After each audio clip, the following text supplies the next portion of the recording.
Hello everyone, welcome to the 7th episode of Fast Travel Lounge. My name is Patrick, I'm joined by Seth, Steve, and that's right, we have Josh back this episode. Say hi, Josh. How we doing? People have missed you. Who? Like our two viewers? Yeah, no, that's a good question. That's a good question. Hi, Mum. If you've missed Josh, tell us below. No, I'm kidding. If you didn't, tell him. Yeah, tell him If directly. you didn't tell me, yeah. No, how was the week off? I mean, all I did was basically get stuck into my new job and start finding a new job. So, yeah, not much to talk about for me. On that Sigma grind set. Sigma grind set, indeed. Well, we are now only a few days away from Christmas. What are the people's Christmas song counts at? Mine's still at a measly, maybe like 3. Do you mean like Christmas songs in total? Like every Christmas song ever? Either how many you've heard or how pissed off you are that you've heard them well out and about. Like both of those are a 3 for me. I've heard a couple and I haven't been too like distracted by it yet. I'm probably at like a 2. I usually wear like headphones when I go out, so I don't really hear it. But then at the same time, I'll put it on when I want to feel Christmassy. Mine is still a 1 from that one meme video that was telling me to get ready to hear it a lot, and I haven't heard it since. I actually forgot my headphones on the Friday, and I walked past the work site because they're doing some like rail work near where I walked to go to work. And literally a Christmas song started playing, and you saw like 4 different tradies go, "Who put this shit on?" And they were about walking over to the radio. Oh, I was expecting them to just tools down, whip out the Santa hats. That'd be great. Just really dive in, you know what I mean? There was some of the like the safety people, like directing people where to walk that were wearing safety hats, but it was like 37 degrees, so I'm not entirely sure why they were wearing them. That's just rough at that point. Yeah, it's pretty rough. Maybe they're doing it for TikTok or something. Yeah, maybe. Yeah, it's kind of weird. Like it's been a while, but like because I haven't been able to leave my city until this last week actually. But back when I could leave my city, back when TikTok was blowing up, just every so often you drive through like roadworks and there'd just be 2 of them, just one filming another, just on a work site, and you're like, I'd much rather the work got done and then I wouldn't be stuck in traffic. You know what I mean? Mate, don't you know that it's like the 1 to 2, 1 to work, 2 to supervise? You know, come on. So it's 1 to work, 2 to record. Yeah, But True. speaking of you being able to leave your city, I'm wishing we couldn't because our cases are rising again. Yep, we've gone from 480 something to 2,800, I think it was, or 2,600 maybe. Was it 2,800? I thought it was 2,400. It was Maybe 2,600 today. 2,600 today, I think. Yeah, so we've jumped up like 2,200 cases in 7 days per day. Guys. If people want bad news, they can tune into any other podcast. We're here about good I vibes. recommend Let's talk Risky about Biz. something uplifting. Climate shit. Sorry, no, wrong one. Damn it. No, bad Patrick. Bad segue. What else has been happening? Do we actually have? Yeah, actually, just Christmas plans in general. What are we doing? We going away? This is kind of I guess this is the closest thing we've got to a Christmas episode. Woohoo! Yeah, so I had like a Christmas dinner with friends yesterday, and I ate so much I gave myself stomach cramps. But you know what? It do be like that. These first world problems, my god. Yeah, and because like I'm such a scab, like we got to use some of the containers we brought to the Christmas dinner to take leftovers home. Oh, beautiful! You you rock would up be all with the over like terribly over-mayoed potato salad, and you walk away with actually edible food. No, we actually brought my partner homemade rice paper rolls, and I got to say that I helped make them. Yeah. It's So like that's the moral royal support. we. We made Yeah. rice paper rolls. Yeah, Nice. as opposed to the French we, which is yes, as opposed to normal we, which is urine. I like how That was that actually got a worse. good joke from that you. that That's got actually worse good. twice. Do you still do that thing where, like, if you're out to dinner with someone and someone doesn't quite finish it, you go, "All right, give it here then." It's not very COVID safe. I don't really do that anymore. Yeah, fair. That's the excuse. He used to walk up to strangers' tables. I haven't heard anyone do that since high school. Yeah. I don't know, but I could tell you about a quiche. Welcome back to the Australia versus New Zealand cast. Did you guys ever have ends at high school? Ends. Yeah, someone would be drinking a can of whatever drink, and you got to just call that you got the last little bit of that can by calling ends. I've never heard of that before in my life. Yeah, me either. Try it with your workmates. Try it at Friday drinks with the work. Why would I do that? I could just get another drink. I could just wait You for know, them to go a to the full bathroom one. and just torpedo their beer like. Someone's doing a shot, you're like, ends. Yeah, exactly. Oh, cool. Seth, what were you gonna do over Christmas break? So I skipped out of my work Christmas party to record a podcast, and we didn't end up recording that podcast that day. Oh no. That's true. Yeah. Do you have to bring biscuits in for the rest of the office to say sorry for just being antisocial, or? No, we were going to a bar, and all our money was going towards the tab for that night. So I didn't see much reason to go because I don't drink that much. What Please, bar were you please tell going me to? you actually walked into the bar and then said, "Sorry, I have to go create content with the boys," and then left. I did not. No. I should have, but that would have been like a 2-hour public transport trip for me. I think it Was would have it been worth was it. at least like a cool bar for like an animation place? Like, I think it was just a bar around the corner from the animation place. mate, nah.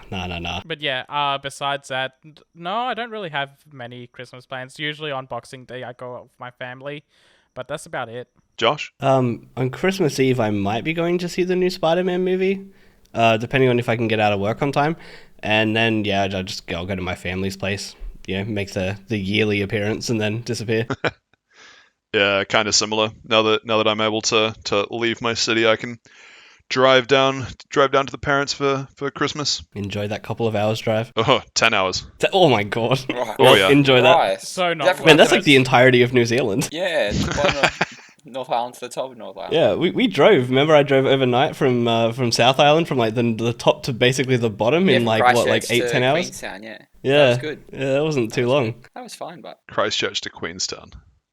I don't think it would have been Christchurch to Queenstown. No, that's it what we was, did. yeah. Yeah, We that's flew what we into did. Christchurch and then we went to Queenstown. Because we arrived in Christchurch and we were like, oh, because we went there for like a holiday, and I was like, wow, there's nothing here. They really didn't recover after the earthquake. And you drove overnight? Yeah, I just drove overnight. Yeah. Was it overnight? I thought you left I think it was overnight because I think I had the shits because we were like, oh, we can sleep here because it's like 6 p.m. We didn't spend the night in the first place. No, I think we spent one night there and the next day we were on the road. Did we really? Oh, maybe we did because we had to pick up the car. Yeah. Oh, no, we had the car. I don't Yeah, know. but I think But we yeah, sort we of drove stayed- in one session. The car was on the plane. No, we hijacked the plane. Yeah. So there were these two towers. Yeah. You flew the plane into Christchurch and then drove it to Queenstown. I understand. Yeah, exactly. Yeah, that was what Microsoft's flight sim was teaching us. Into Christchurch itself, yeah. It's what caused the earthquake. Wow. Okay. Sorry, me Segue, and 5 segue. million of my other people just need to go brick Josh real quick. Sorry. Yeah, no, it's kind of weird because geographically, I think geographically the South Island is definitely bigger than the North Island, but it takes longer to drive from Auckland to Wellington than it does to drive from maybe not the top of the South Island to the bottom of the South Island, but like the general top main place you'd be in the South Island to the bottom main place you'd be in the South Island. Yeah, I mean, to be fair, I was going pretty high over the speed limit, and I don't think we changed roads once. It was like one road. I mean, you can definitely do it faster than 10 hours, but 10 hours is like the comfortable stop for a bit partway, that kind of deal. Anyway, come and visit New Zealand when you get the chance, everybody. Our borders beautiful. might be open eventually. That's what you love to hear eventually. Yeah. Remember, guys, 14 days to top spread. Sorry, no COVID chat. Ugh, bad Patrick. I guess we will just go into Round the Lounge. Josh, what have you been up to this week? What have you been up to the last 2 weeks? Literally nothing. Well, I mean, I've done a little bit more Pokemon, which we can either talk about or not. We could skip it because it's just post-game stuff. And then I've played a little bit of the new Diablo season because it doesn't cost me any money and doesn't involve Blizzard getting any money. So I did that because I've been doing that seasonally for the last couple of years. And then just a bit of a game called Escape from Tarkov, which for anyone that knows it is like a hardcore kind of gun simulator, basically. So I can explain that a little bit. I can't believe week after week we shit talk Activision Blizzard so much. Josh takes 1 week off and then comes in going, oh yeah, I played a Blizzard game. I mean, it didn't cost me any money. I've had the game. Actually, I didn't even buy the game. One of my mates bought the game for me in like 2012, so it literally cost me nothing. This is costing them server space. I think someone bought me the game as well, and I just played it for an hour and haven't turned it back on since. I don't even have Probably. the Blizzard launcher anymore. I had to reinstall it to play it, yeah. I had no idea I didn't even have it. Well, don't worry. Just wait for them to remake another game and it'll break the existing launcher anyway. Looking at you, Warcraft. Oh, God. Yeah. I played Diablo yeah. 3 on console. That was pretty good. Didn't have to deal with the Blizzard launcher. I played Diablo 3 on console and I thought it was horrible. I thought it was fine, but at the same time. To be fair, yeah. I played that with you at the same time, and it was just nothing but everyone going into their menus after each other. Yeah, that was really bad. Yeah, we were very drunk that night, but I remember being mad because it wasn't the same as the one on PC, and I couldn't control where I wanted to dash. Yeah, I didn't like that at all. Anyway, Steve, what have you been up to last week? Been getting some very decent alone time with Halo Infinite, both multiplayer and the campaign, and that's. I have some thoughts about that, and we'll discuss that. And I've also Some thoughts and feelings? some thoughts and feelings, maybe some thoughts and prayers as well. Some thoughts and prayers, if you will. Some yeah. opinions and facts? Yeah, and on my now that I've sort of caught up with all the Halo games, I'm starting the epic odyssey of going through Kingdom Hearts. So I'm up to Kingdom Hearts 2, and that is it's not the first time I've played it; it's the second time, and that is an experience. And It's definitely a shame. You'll have to wrap that up with the worst Kingdom Hearts game, There's Kingdom Hearts so 3. many worse than Kingdom Hearts 3. Like, Oh man, you just fell like hook, line, and sinker for that bait. But yep. no, I hear it. don't all. spoil. I haven't played Kingdom Hearts 3 yet, so don't spoil that. But so I just hit anyway. So yeah, we'll get to that when we get to that, and that's my lounge section covered. Thank you for that, Steve. Seth, what about you? Man, what haven't I done this week? Whoa, calm down there, big fella. So I watched season 1 and 2 of Young Justice while working. I also started watching The Office. I think I'm past through 2 seasons of that now, after one day. But more importantly, I've almost finished Final Fantasy 14 Endwalker. So what you're telling me is you have the hobbies of a 14-year-old girl. No comment. I also went and watched Spider-Man yesterday. I'm begging you. Yeah, no, I Fourteen believe year old. all three of us actually unanimously decided that you cannot talk about that until we watch it. That ain't gonna If stop you do, me. like I said, I will send you to meet Stan Lee. Bring it. Excellent.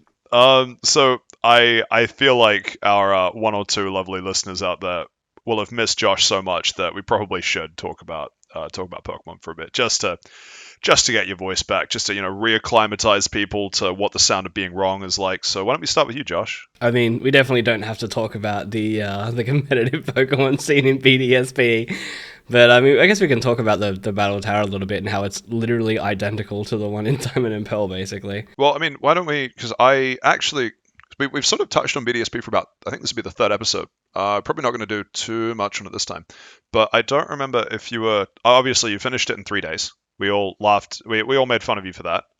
Yes, I'm now 70 odd hours in. Nice. Did we discuss? That's weird actually, because I think I'm 30. I think I'm almost exactly half that. Yeah, I'm like at 31 or 32 or something. Yeah. Did we discuss that much of the post game?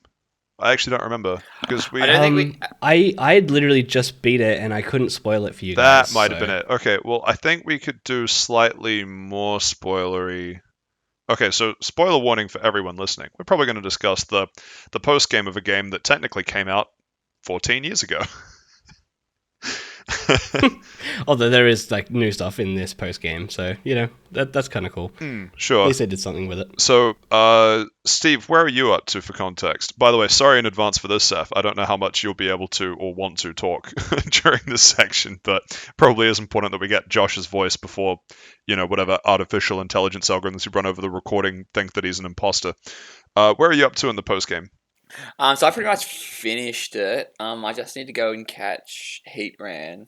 Then I'm pretty much just need to do like the legendaries from Ramnus Park, and then I'll probably get together a team for the Battle Tower for some weird reason. Realistically, what I'll do is I'll probably get half the team and be like, you know what, I'm done, because creating the team is like half the fun. It is. It absolutely is. Like, yeah, It then literally it's like is, EV yeah. training and grinding. You're like, you know what, see ya. So yeah, like the post game is exactly the same. There's no change. But it's good. I'm enjoying it. Having a great time. Where are you up to, Patrick? I have. Shoot, it's been a weirdly long time since I played it, which is only like a week. I have done enough of the Battle Tower to fight the Legend 27's dad. Oh, so you're further than me then. I don't think so, because Sorry, first of all, for context, I only played Platinum on my brother's DS cartridge so many years ago that I barely remember the post game. I just remember bits of the story. But in this one, I got walled by those two people saying, hey, you should really go check out the battle tower. So I just sort of grinded the battle tower enough to get to the Legend 27's, like your rival's dad, who I called the Legend 27. And I kicked his ass, but it wasn't enough to unlock the master tier in Battle Tower. So I assumed that was as far as I needed to go for Battle Tower, Right. and now I can do the rest of the island. Going. I mean, those guys just disappear whenever you unlock the national decks. So Really? Oh, Yeah. okay. Well, that would explain Yeah, why then. Because yeah. because that was the order of operations. Because I went and I did the Battle Tower, ground out his dad, and then got the national deck. So I would have gone, okay, I had to do that much of the Battle Tower to unlock them. Okay, fine. Well, that's where I'm at anyway. And so I've just been doing the underground while watching Netflix to get a bunch of trophies and things. do you know how many battles you had to win to fight his dad? It wasn't that many. I think it's 49. It's 49 for the master tier, I think, and I only did 21. I think 21 win streak. Yeah, I'm pretty sure on the 21 win streak he's like the final one, and then he's up again at level number 50 and number 100 if I remember correctly. Because in the original Diamond Pearl, I completed it. Oh man, that Why did you lose at 20? no. So the first time I did it, I got to like a 30 streak or something like that, 36 I think, and then the next time I did it, I got to like 41, and then now I'm up to like 56, and I unlocked the master tier, and I'm like, when do I verse the boss? I remember there being a boss at some Yeah, no, point you in this definitely thing. fought him. You probably It just must- crushed him like the bug he is. No, I haven't. He must only be in the single battle mode because I don't play single battles because it's for nerds. See, I only like- did the single battle. Double battles where it's at. Yeah, so he must only be in the single battle. So I've unlocked masterclass, and I'm like sitting here going, oh, the next battle, like we just did 49. I'm pretty sure I need 50 to get into the Yeah. masterclass, thinking, oh, this is going to be a really tough battle. And then they send out like a mug kit, and I'm like, oh, they've reset my streak. Like, oh look, it's Tuba Ricky with his bloody level 1 Yeah. water yeah, like starter. 6 magic ups.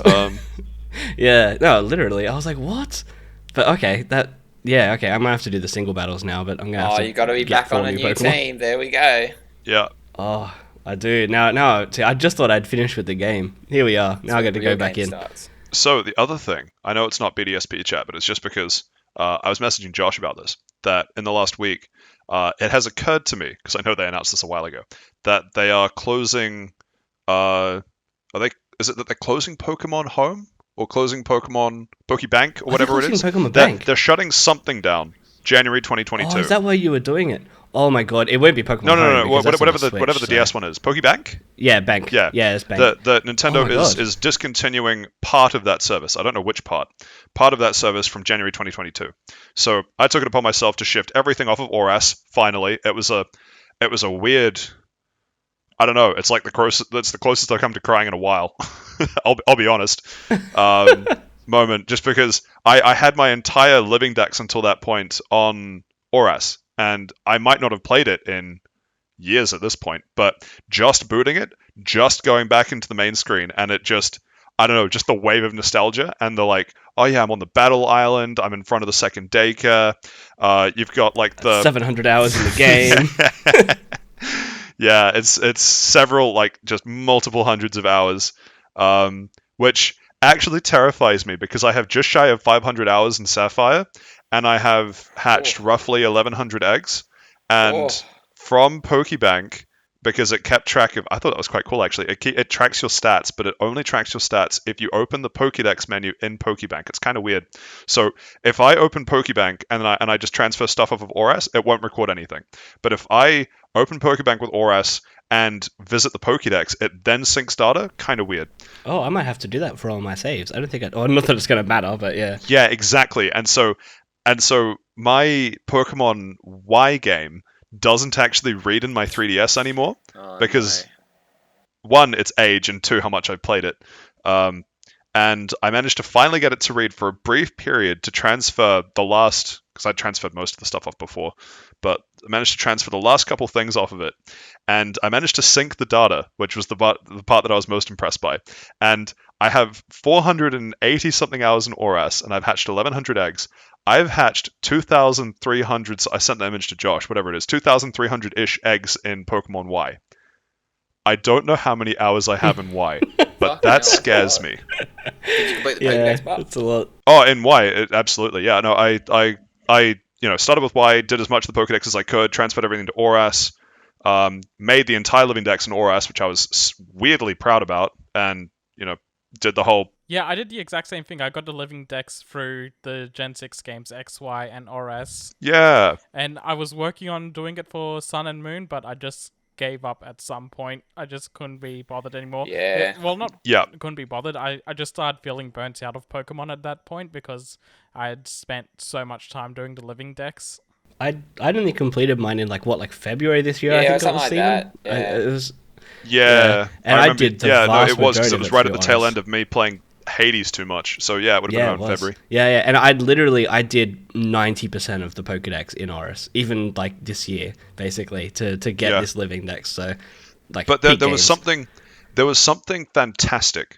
Like I actually just don't know the words to describe booting a game that you've played for 480 hours as a remake of your favorite generation. Like the first Pokemon game I ever played was Sapphire, and this was Alpha Sapphire. This was the remake. This had everything I wanted: Pokemon Scanner, just everything, flying around on Latias, the Hidden Islands, all of it, fantastic. And then just seeing the Super Training screen where your little Pokemon icon just EV punches training the and little stuff, yeah. soccer bag as the EV training mechanic, and it was just like, wow, this is like something that I've played for like the better part of, what are we at now, 7-8 years from Yeah, Y, about that. Probably like more. just Yeah. crazy. Yeah, it doesn't feel like Pokemon's hit that high since ORAS to me. Yeah, and annoyingly same.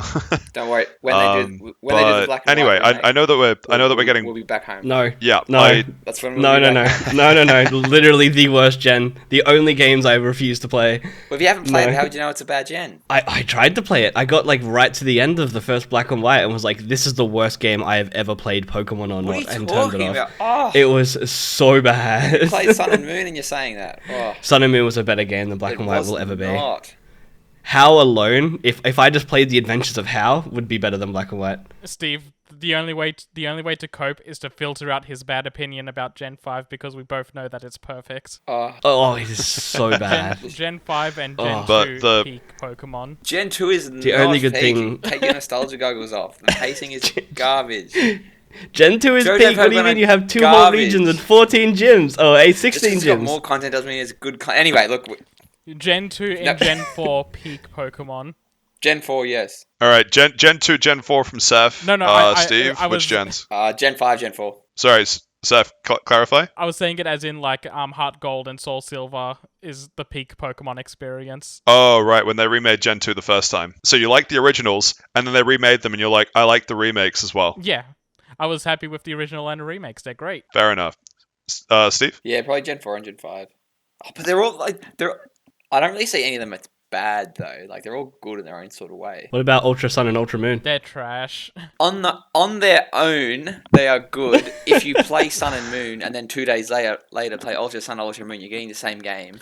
Except You're worse. fucking wasting your time. And it was like 80 bucks. You're like, why? This is identical. They took out all the interesting parts of the story in Ultra Sun and Ultra Moon. Where was the child abuse? Yeah, they took that out. They really did desensitize it. All right, we're just going to skip over that, Seth. Josh, what were your favorite gens? I mean, Gen 2 and Gen 3, without a doubt, including the remakes, but Gen 2 and Gen 3 alone would just peak. I love them. Even Fire Red was amazing. So if there's a giant Venn diagram of all of us, it seems like the Gen 2, Gen 3 era would be where we're all circled, so that's cool. Yeah, I didn't want to harp on about my weird nostalgia trip this week. It was just because I decided I probably should move everything across before Pokebank goes down. And there was also the other thing that I remembered. It's the only time I've organically got a shiny legendary, and it kind of sucks because I don't think I'm not going to run the risk of trying to give it the Kalos Hall of Fame ribbon from putting it back in Y, because I feel like it might just either corrupt the data and I lose it, Yeah. or the card never reads again and I lose it.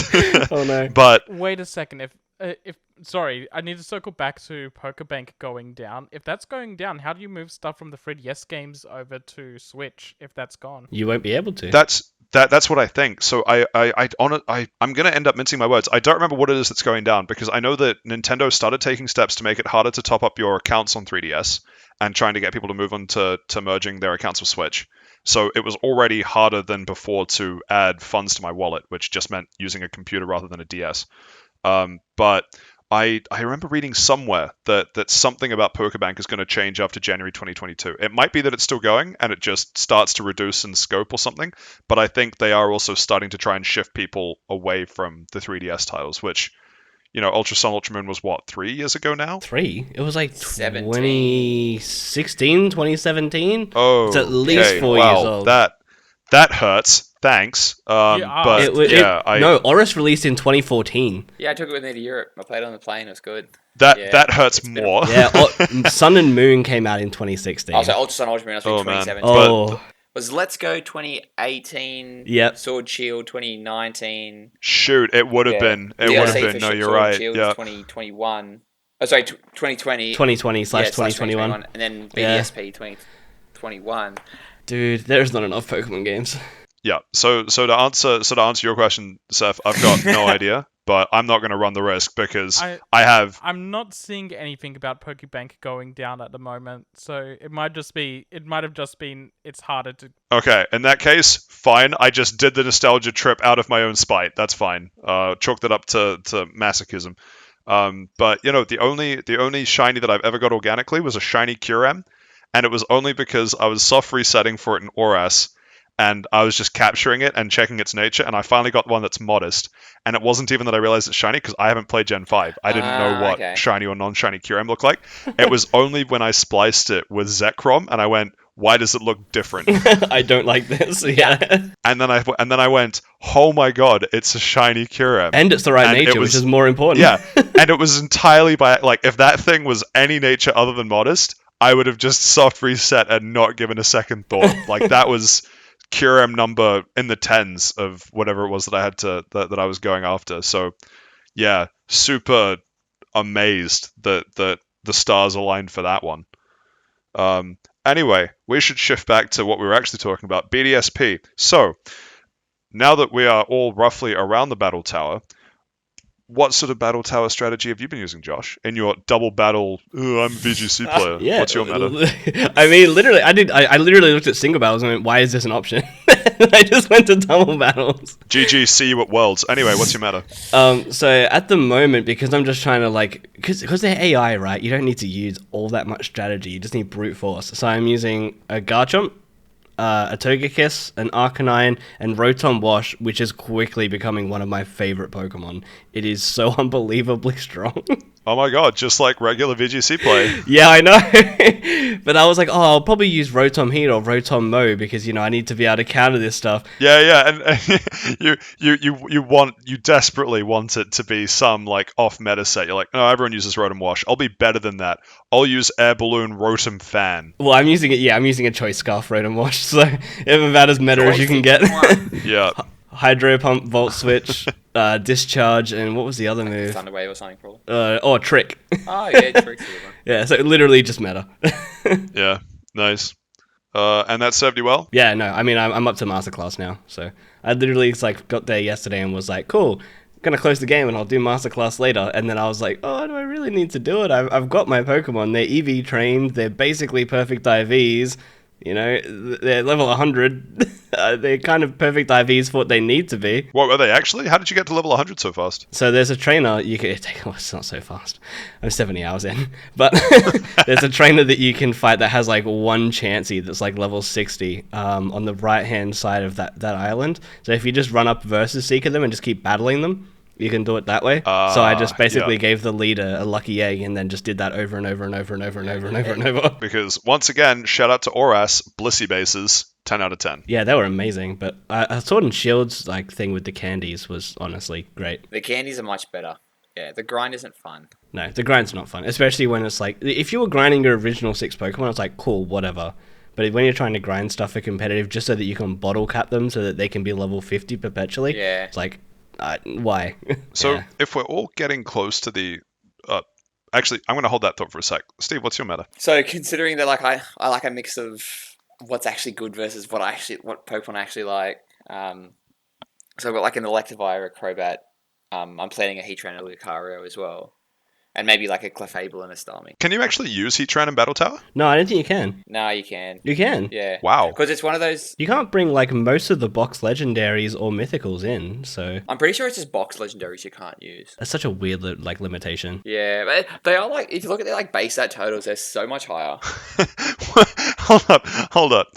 Josh, what do you mean? You're just some minimum wage desk worker, and then some fucking 18-year-old rocks in, and he's like, "Yes, I'd like to use the God of Time in this battle tower challenge." You'd be like, "No, go home." Yeah, but like, what's the God of Time compared to a non-box legendary? Like you could just walk in with a Celebi, which is basically also the God of Time, and they'll be like, "Yeah, cool."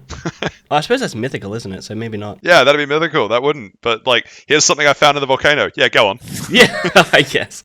Hope you don't get memed on by something with Earthquake. Oh, yeah, try. Fine.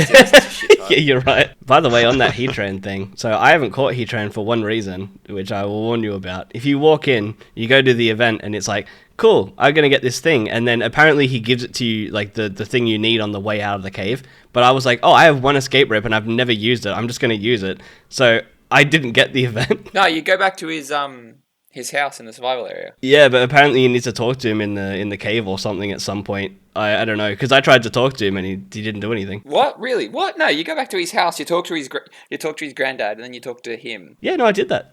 He didn't give me the item I need. Oh fuck! Did he give me the item? Because I did exactly the same thing. Holy shit! I don't know. Well, I have to double check. Back But to the drawing board, fellas. Oh well. So Steve, yeah, what was your meta? Yeah, so he trained with like an air balloon. Dabs. Pokemon Showdown random battles would be so proud of you. Before we move on, I want to talk about like Feraligatr very quickly because I know Steph will like this. The best boy. He is such a good boy. He is so strong in this. In fact, if I was ever going to do single battles, I'm using Feraligatr. Dragon Dance Feraligatr with Sheer Force, Life Orb.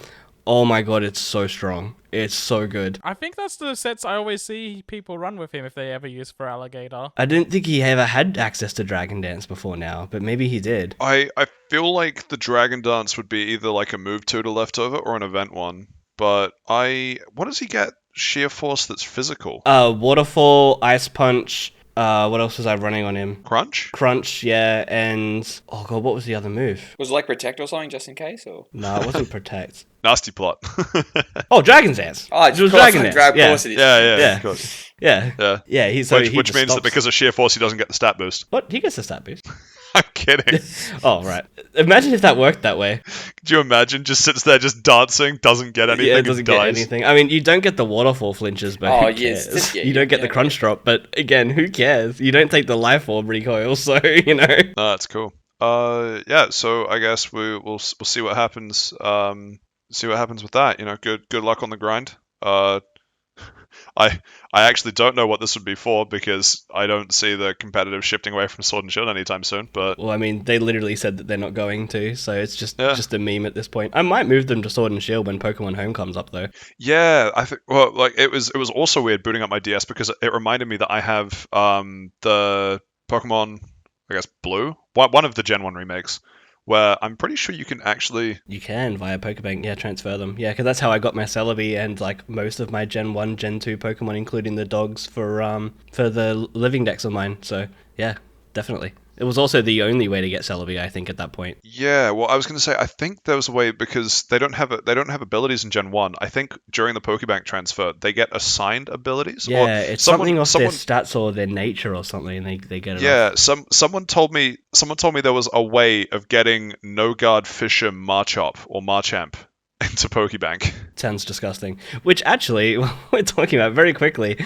In the Battle Tower, they can use one-hit KO moves, and they're banned moves. That's some bullshit.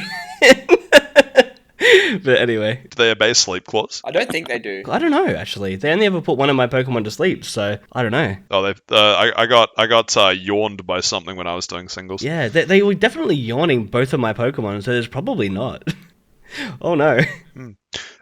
Anyway, one final thing we're going to touch on before we move on. One thing I did with mates that was really fun is I'd rock up to a friend's flat with my 3DS, big smile on my face, and we'd do free for alls, well, free for alls, but the four's like the number 4, where it would be 2v2s but no teams. Yeah. Yeah, well, they brought that to Sun and Moon as well through that Battle Royale Rumble thing or whatever it was called. Yeah, same kind of thing, same kind of thing. We just did it informally, but it meant that we just made meme teams, and then it was kind of Among Us before Among Us, because you'd end up trying to deceive your friends, being like, no, I'm not going to attack you, and then just absolutely attack them.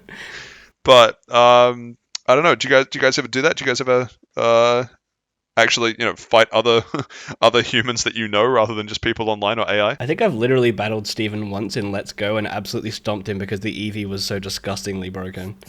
Yeah, and you were like a couple levels above me, and I was like, oh, okay. Yeah, I didn't think I used anything but the Eevee.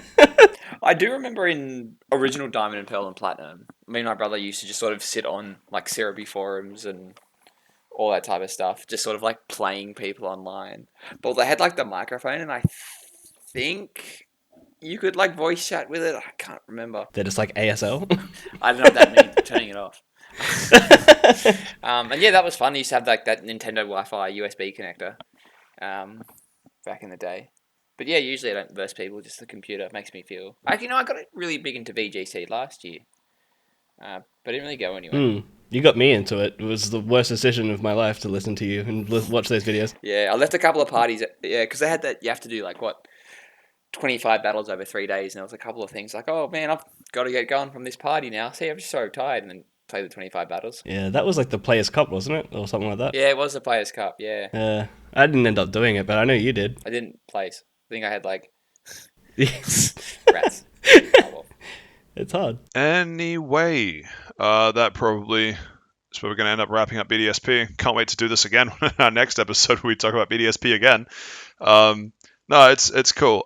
Random closing thoughts. I know that we gave it scores an episode, 2 episodes ago. People can go back and listen to that episode where we discussed it a lot more than we are now, particularly the actual game rather than our nostalgia for older games and what the battle tower is like. But any adjustment to scores? I think we gave it, someone gave it a 7, someone gave it an 8, someone gave it a 9. You guys can figure out who said who, but would we still say that after having played it? Actually having finished it? I gave it a 7 overall and like a 9 for a Pokemon game. I'd probably drop that to like an 8 for a Pokemon game, but otherwise still good. Oh my god.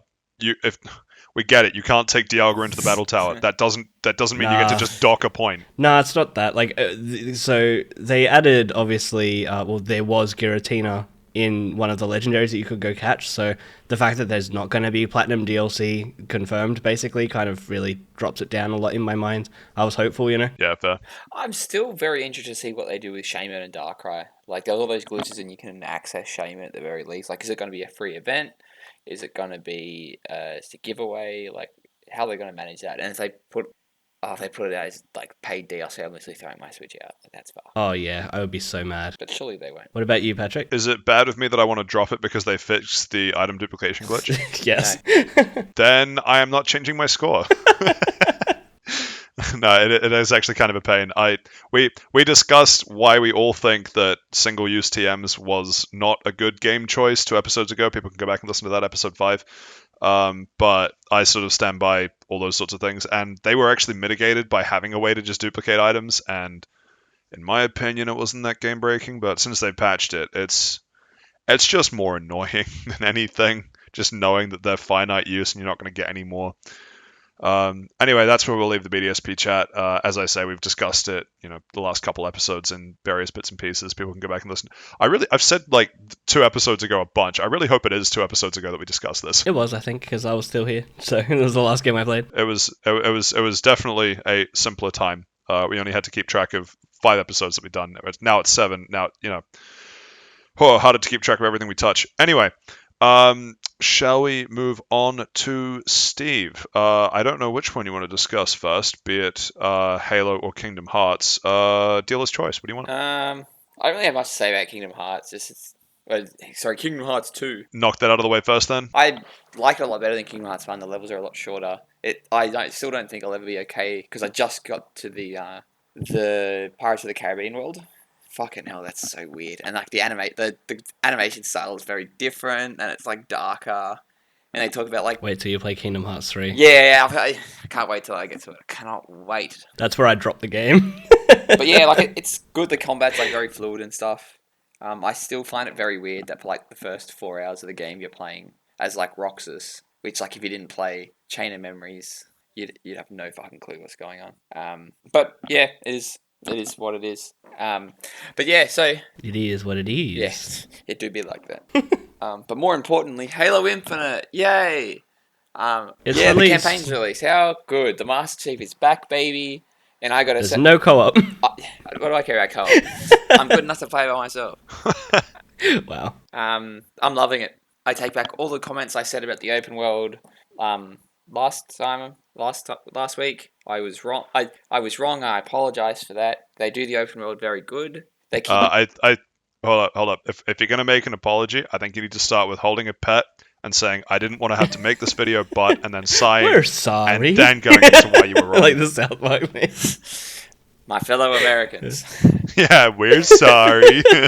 I'll do that. I'll put it on some lingerie and I'll have like a fireplace in the background from it. Yeah. But yeah, the open world. If you'd like to see that image, subscribe to our Patreon. $5 a month. You too can see Steven in lingerie. But no, the open world's really good. They sort of do it in a way that like you don't have to go too far and you're encountering something. And like the fast travels, there is a fast travel system and it's pretty decent. And when you fast travel, you Is it a lounge? yes. Yeah. Okay, shit. Oh, damn. Game of the year. Self-titled. But yeah, it works really well. The grappling hook is fantastic. Like it doesn't have a lot of range, but it sticks on to pretty much anything, and you can get a lot of like momentum wind up. So you can pretty much scale a lot of cliffs and walls and stuff that you wouldn't really be able to, but you still don't need. So I'm ledge. still kind of confused by this. Like, I'm not a big Halo guy. I've played bits of different Halos, but I'm not like I don't have an Xbox. I don't actively wait for the next Halo installment. But I love the universe that it's set in. But to me, Master Chief or like Spartans, just all that kind of thing, are like these big sort of mobile tanks. You know, you got what's the armor lock? It's a Mjolnir. Yeah, really like called all that armor kind of lock? stuff. I can't reconcile this hulking tank of a unit and a grappling hook. Like, what is that? Like, is it just like slingshotting a tank? Like, what's going on? I mean, it's literally canon that the armor like weighs tons. There's Yeah. a part in one of the books where, which my friend keeps talking about, where one of them basically is wearing a suit for the first time, and they go to salute a sergeant, puts his hand up to his head, knocks himself out. Yeah, Like- they're not used to being outside of their armor. So, look, in the canon of the universe, does it make sense? No. But But are you glad it exists? Yes. Depends on how strong the grappling hook is, really. Yeah, You know, it's- tech has evolved, so yeah, I guess so. Maybe like he's Yeah, you hand the grappling hook to someone not in a Spartan armor suit, and they just die from the force. jeez, yeah. I mean, that could be it. in theory, yeah. But no, like you've got the grappling hook, and you've got three other powers: the thrusters, the drop shield, and the enemy sensor. All three of those are garbage. I've only used them to sort of test them out and to get the achievement for using them 50 times. They're not good. Like the thruster maybe could take you out of a jam. The drop shield maybe, but realistically there's cover anyway. There's cover like everywhere anyway. And if you're really using the grapple hook really well, you can use it to get yourself into cover, and you can grapple an enemy, and like it automatically does a melee sort of attack on him. So that's fantastic as well. So it makes the combat feel very fluid and dynamic in a way that's just not. Do I disagree now, or do I disagree later? No, please speak up, and I've had a lot of thoughts about All this. right. Let's go. Yeah, because you obviously knew my opinion was going to be that it's not great, but I genuinely think it's a fun game, but but so me being me, after playing the other games on Legendary, has gone, I refuse to play this on anything but Legendary. You've been And- fucking strong. Oh my god, it is bullshittingly hard. If you are not using the grappling hook every single time it's off cooldown, you basically die. Yeah. You can't grappling hook towards an enemy because you will die before you get there. Yeah. You can't grappling hook into cover because you're probably going to die before you get there. Yeah. All of the abilities are like key. Yeah, I'm playing it on heroic, and like that first 2 hours before you get to the open world is a bit difficult. The first boss took me the better part of an hour and a half to beat. Oh yeah, no, the boss things I don't really like how they've gone that way. But It was so hard. so my biggest criticism of the game is there are upgrades. Like there's like, as with all open world games are like collectibles to find and sort of deepen the lore. And one of the collectibles are like I think it's like Spartan upgrades, and they pretty much like you can put points into like essentially the different upgrades where it's like your shields or the 4 different power ones, and then so like when you upgrade your shields, I think it's like worth 11 or 12 Spartan upgrades. Like it's essentially you're getting like it's worth double, so you can take a bit more hits, and it's obviously the one you're gonna go through first. So like it would be harder without that, but then as you go through and you do find those and you do sort of take the time to go out because they're sort of hidden away a bit, but they're on your tack map in the pause screen, so you can go out and find them pretty easy. They're not that hard to go out and collect, not that far out of your way. So that probably does make the game a bit easier, but at the same time, like it's that probably first couple of hours in Legendary would be a bit hard. So I got up to so far the part with the second boss where the invisible dude, which I don't want to give spoilers, but there's just an elite. That's fucking genuinely hard. That's fucked. That on Legendary so far, I did it 10, 15 times, and I was like, I don't want to do this anymore. Maybe you should just get good. Because you have to use the sensor to kill him. But his shields, I use literally all of my ammo for every gun, use all of the bombs in the room, and go, I haven't dropped his shields. I've got nothing. Oh, really? Oh, shit. You know, I just run around, and because I brought in the wrong guns, I'm going to have to restart that entire level, basically, is what it came down to. Because I didn't bring anything to take down the shields. Isn't there a bunch of, like, spare items? Because what I've noticed in all the boss fights is there's, like, a bunch of spare items around the room. Some of them, but yeah, you can grappling hook them towards yourself, but I spend most of my time literally dodging this guy's energy sword that one hits me, that, like, it's, man, it's... So what you're telling me is that Halo bosses set up these big elaborate rooms, and you walk in there and they go, boy, I really hope he doesn't find the giant supply of heavy weapons that I left in the corner. I wouldn't call them big rooms. Yeah, it's sort of like a little like circle, and you can just sort of keep running around the circle. Yeah, like you can grappling hook from one side to the other. It's not very big, but this one particular boss fight anyway. Josh, we just discussed, you're basically a tank. Grappling hook from one side to the other is already a feat of engineering beyond my comprehension. That's true. That's true. But yeah, no, it is difficult, and I was thinking about just dropping the difficulty down. There doesn't seem to be an option to do so, which means I need to restart the entire game, which is like, whew. I mean, I probably wouldn't have done it anyway because I'm stubborn, but yeah, the fact that it doesn't exist, there's like no co-op, there's very few, like you can't replay missions. There's just a few things I don't like about the game. So you can't. So co-op is coming later, they said. Replaying missions is coming later, they said, and that sort of speaks to how many things they stripped back. How is replaying missions something that's coming later? Yeah, I know. It's a bit weird. Yeah, like if you run through an area now and you miss a collectible, it's like, well, dust your hands off. But too bad. You have to replay the entire campaign. So as far as I'm aware, I haven't seen it because I really liked it. I'm going to try to platinum it 100% it. Honestly, I won't, though, because one of the achievements in multiplayer is complete the battle pass, and I'm getting fucked if I can do that. I love that that's an achievement. Get fucked, yeah, no, it's an achievement because you'll be the only one that has it. Well, like it's got like a 0.01 percent. So I'm not surprised. Someone's got it. Someone's got it. Yeah. Do you mean someone's hacked it? Well, or someone's like paid for it, or paid for the premium battle pass, and you get like more things. Yeah. How would you like to just dump your mum's credit card to get an achievement? Yeah, but it saved a lot of time. But anyway. Shout out to mums. Thanks, Mum. Thanks for buying me games when I was a kid. But now I can afford them, that's all I do. Yeah. You've given me a crippling addiction, thank you. But anyway, so I don't think any of the collectibles are within the missions themselves. I might be wrong, I haven't collected them all yet. And if they are, that's going to... Yeah, it's probably just one that you missed. I'm missing one. Where is it? Oh, fuck. Better replay the entire campaign. Well, I have to including all the open world sections to get strong enough to do the campaign. Well, I realistically have to go back and play it on Legendary anyway. Maybe when co-op comes out, Josh. Yeah, you and me, eh? Yeah, I'd be down. Yeah, sick. Yeah, I'd be down. Lock it in. You heard it here first. But if you'd like to see that Let's Play, subscribe to our Patreon. I'm kidding. You keep saying this. We don't have one. People are going to go looking for it. I know we don't, but I feel like if enough people say, "Hey, we're actually really into the idea of Steve and lingerie," and then playing co-op, I'll play. that'll give us the I'll incentive to play make Halo one. Infinite in lingerie. I don't care. That sounds fun. In luxury, just do both. Josh does want to get into Easy. streaming at some point. That's Potentially. true. I don't know if he or his immediate family would have expected that this is the way he was going to do it, but you know, swings and roundabouts. Just me doing Seth, you've been BGC. quiet. Have you been playing Infinite? And if so, what difficulty? I have not been playing Infinite because I don't have Game Pass and I do not want to spend $80 on a campaign that's not finished. Imagine not paying $1 for 3 months of Game Pass. Chill. Hang on. Wait. You will not pay $80 for this, but you will pay $80 for Dragon Ball Z Breakers. Good, thank God someone called me out on the bullshit.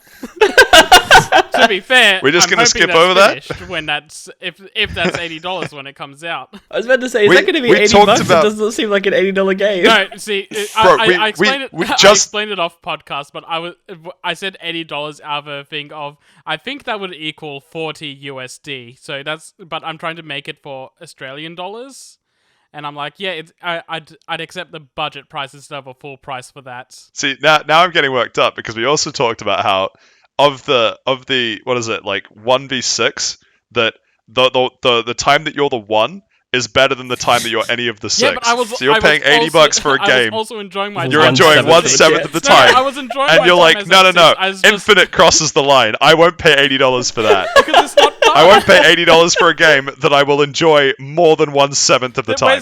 I'd do it if the co-op was in there, but it's not.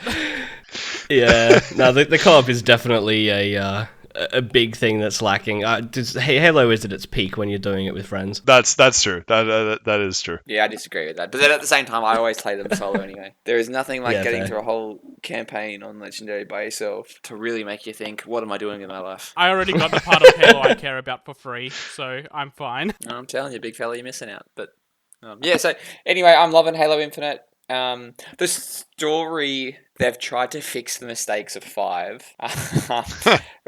Oh, good. Through like a semi-retcon, it was like this all the Yeah. way. Was it all just a dream sequence? Let's not go into it. It's spoilers. Yeah, no, we won't go into it with spoilers, but they do try. Oh, God. They do try with it, just like how Star Wars was left trying to fix the tragedy of Episode 8. They do try to call it together. And I'll let. So our you're telling me wonderful- this is the Force Awakens? Oh no, not Force Awakens. The Rise of Skywalker of Halo. Nah, I'm pretty sure that was worse Yeah, no, received no, than The it's- Last Jedi. it's. I think they do. There's a lot of good steps. Like, I'm not going to spoil it. Like half the people thought, yeah, The Last Jedi was shit, but like all the people thought The Rise of Skywalker was shit. Yeah, but they mostly thought it was shit because it had to try and patch. They spend 3/4 of the time patching up The Last Jedi. To be fair. The Rise of Skywalker was shit because of The Last Jedi. So technically, The Last Jedi ruined 2 movies. The whole trilogy was terrible, but let's not go into it. Oh, good Star Wars. I love Star Wars. But anyway, yeah. So if you really care about Halo, like, it's amazing. Even if you don't care about Halo, I'd recommend playing it. It's fantastic. The single player is fantastic. The multiplayer is pretty good. I still play a couple of games. So the one bit that I do want to get your opinion on, because we sort of left it as a bit of a cliffhanger last week. You weren't really sure what or how you would have thought about the open world after having played through the story more. In hindsight, good addition, maybe wasn't necessary. Where do you sit? Wasn't necessary, but it's welcome, if that makes sense. Like, I think they could have done still the original arena corridor open sort of thing that the Halo usually does without this open world, but the open world doesn't feel tacked on in any sense of the way. Like, it doesn't feel like something they've added for the sake of adding things. No, I think it's very good. Right. Yeah, like it's not like a Ubisoft thing where it's like, oh, you got to climb this tower and that's it. I would describe it like a Shadow of War kind of open world, where it really brings a lot of life to the actual world that you're playing and the missions you're doing. Yeah, it feels like the place you're on is actually a battlefield. Like, it's genuinely good, and I'm pretty impressed. Really makes you feel like Halo. Yes. Yeah. And because I'm playing on the Series X as well. I've had 2 crashes, and it doesn't really. I'm not sure if it's quick resume, or I'm not sure if it's the game. I'm not sure if it's weird save points. But I'll quick resume, and then I'll die, and I'll take you back to a checkpoint, and then the game will crash, and then I'll reload it, and it'll take me back to where I started the quick resume. If that makes sense. So I was watching someone stream the game, and I'm not going to spoil anything, but could I take a point to talk about the checkpoint for a second? Yeah, sure. So this streamer was on the final boss fight, and the checkpointing system broke to the point where it spawned him in the middle of being shot every time he died. So he'd Unlucky. respawn, and his shield would be gone. Yeah, that's literally just Halo in a nutshell. Yeah, like luckily I haven't had anything like this for me on this. Like I thought the checkpoints were like a mixture of a fair versus probably a bit too like easy, like or without. I don't know how to say this without spoiling it, but they're pretty fair. Like there's like a couple of key points where it's like, all right, I'm not gonna waste this really hard part and then make you do it all again type of thing. But I got lucky and I wasn't stuck with any of that. I just had a couple of like game crashing things. And I'm not really sure where it saves. Like, it says saving checkpoint, but then there's another thing that says saving progress. And that's the one where it loads this thing if you quit out of it. But yeah, anyway, so too long, didn't read. I'm loving Halo Infinite. I reckon probably my favourite game that came out this year. I'm glad that... Whoa. Well, I haven't played a lot of games that came out this year. That's the caveat I'm putting here. I played this. So, sorry, what you're saying is that this easily makes your top 10 for this year. Easily. Oh... I played a lot of games this year, but of the games that came out in 2021... Hang on, wait. You just said that it was your top 1, and I said, okay, so it's in your top 10. You go, I'm not sure. To be fair, you didn't say of games that came out this year. Would you put it in your top 10 of games that you've played this year? Yes. Oh, okay. Wow. Okay. Cool. Well, I don't know why you were debating that then. I think it was the tone and nuance. I wanted to make sure exactly everybody knew what we were talking about. I love that you're giving the audience a cliffhanger for something you answer 15 seconds later. Nice. Good. Really keep them on the hook. Good. I want them to be on their toes. But yeah, I think it's like a 9.5. Like, it's very close to perfect. Oh, wow. I wouldn't know what they would do to make it perfect. Yeah, that's always hard though. Yeah. Like you know a game is like slightly below perfect, but you don't know what the missing ingredient is. You just know that it's missing something. In all caps, Yeah. co-op. Give me replay missions. Yeah. Well, maybe it's that then. Maybe that actually proves that. Don't forget, like, this game was delayed a year. This was supposed to be a launch title for the Series And X. it's still not done. Yeah. Yeah, and it's still not done. They've given us like not 80-90%. If there are probably a lot of people like Josh out there that are like, I only play Halo with friends with co-op. If you don't have co-op, you're not going to pick it up. Still enjoyable. Yeah, and with X Pros, if you got Game Pass, you literally can't fucking go wrong. It's free. Is it free? It's blah blah blah. But yeah, I highly recommend it. Like, I reckon everybody should play this. Strong words from Steve. Thank you for that. Was there anything else in your week that we're missing? I think we touched on everything. Yeah, I think that's everything. Sweet. Well, that leaves us to last and debatably least, Seth. Okay, so just because I got told if I talk about it more than 4 seconds, someone's going to scream. I watched The Office while working on Friday, and I've made it through 2 seasons of that. It's a very funny show. I think that hit my quota of over 4 seconds. It definitely did. Hang on. Are you watching The Office while you're working from home to pretend you're in an office? No, I don't have to pretend I'm in an office when I'm working from home. Ah, okay. Are you watching The Office US or The Office UK? The Office US. Well, there we go. That says enough. Did you start with season 1 or did you skip it? I started with season 1. You Fair started enough. with the worst season, to be fair. I've seen it. It's been done to the point of Friends for me now, where it's just trash. Can't stand it anymore. See, I'm going in this, like, blind outside of certain funny gifs I've seen a few times. Yeah, that's fair. And to the point of, I thought this was the one with Chris Pratt in it because I was going to watch... I saw it pop up. I'm God. like, oh yeah, Chris Pratt's in The Office, isn't he? We've been talking about him so much, I'm going to go watch it. And then I got through the first episode and I'm like, wait a second, he's in Parks and Rec. Before we move on, what are your thoughts on the boss? Because to me, he's by far the worst character in that entire show. Fucking hell, Josh. Every week you have the most wrong opinions, and that is probably the most wrong thing I've ever heard you say, man. What the fuck, man? The best character's Dwight, for the record. Dwight's a good character. He's not the best. Steve Carell is so bad, he rolls back around to being perfect in that role. He's perfect in that role. Like, it's... Oh, Josh, man, what have you done? It's just painful. It's so painful. That's what it's such supposed to be. I know. Yeah, it's such a scumbag. It's amazing. It doesn't quite cross that line of it's funny again to me. Maybe I've had too many bad My jobs. theory is that all the people that don't like Steve Carell playing the boss is that they see too much of themselves in that role. Either that or they deal with Steve Carell too much. Yeah, I think I've just literally had bosses that are the same as him for too much of my life that I'm like, I can't do this. Where's the video camera? Where's the mockumentary? Just the Jim look at the camera. Yeah, exactly. Oh, I do that daily. Why do you keep looking off screen? It's a board meeting. Yeah, no, I have there's definitely a fond place in my heart for The Office, at least while Steve Carell's in it. I think it goes downhill very sharply once he leaves. Way to I spoil didn't it know for he Seth. leaves.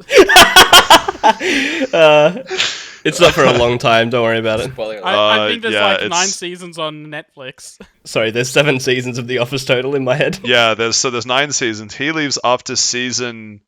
I think he leaves after season 6. And it wasn't even because like there was discussion about him leaving because that's when he went and started doing a bunch of movies and everything else.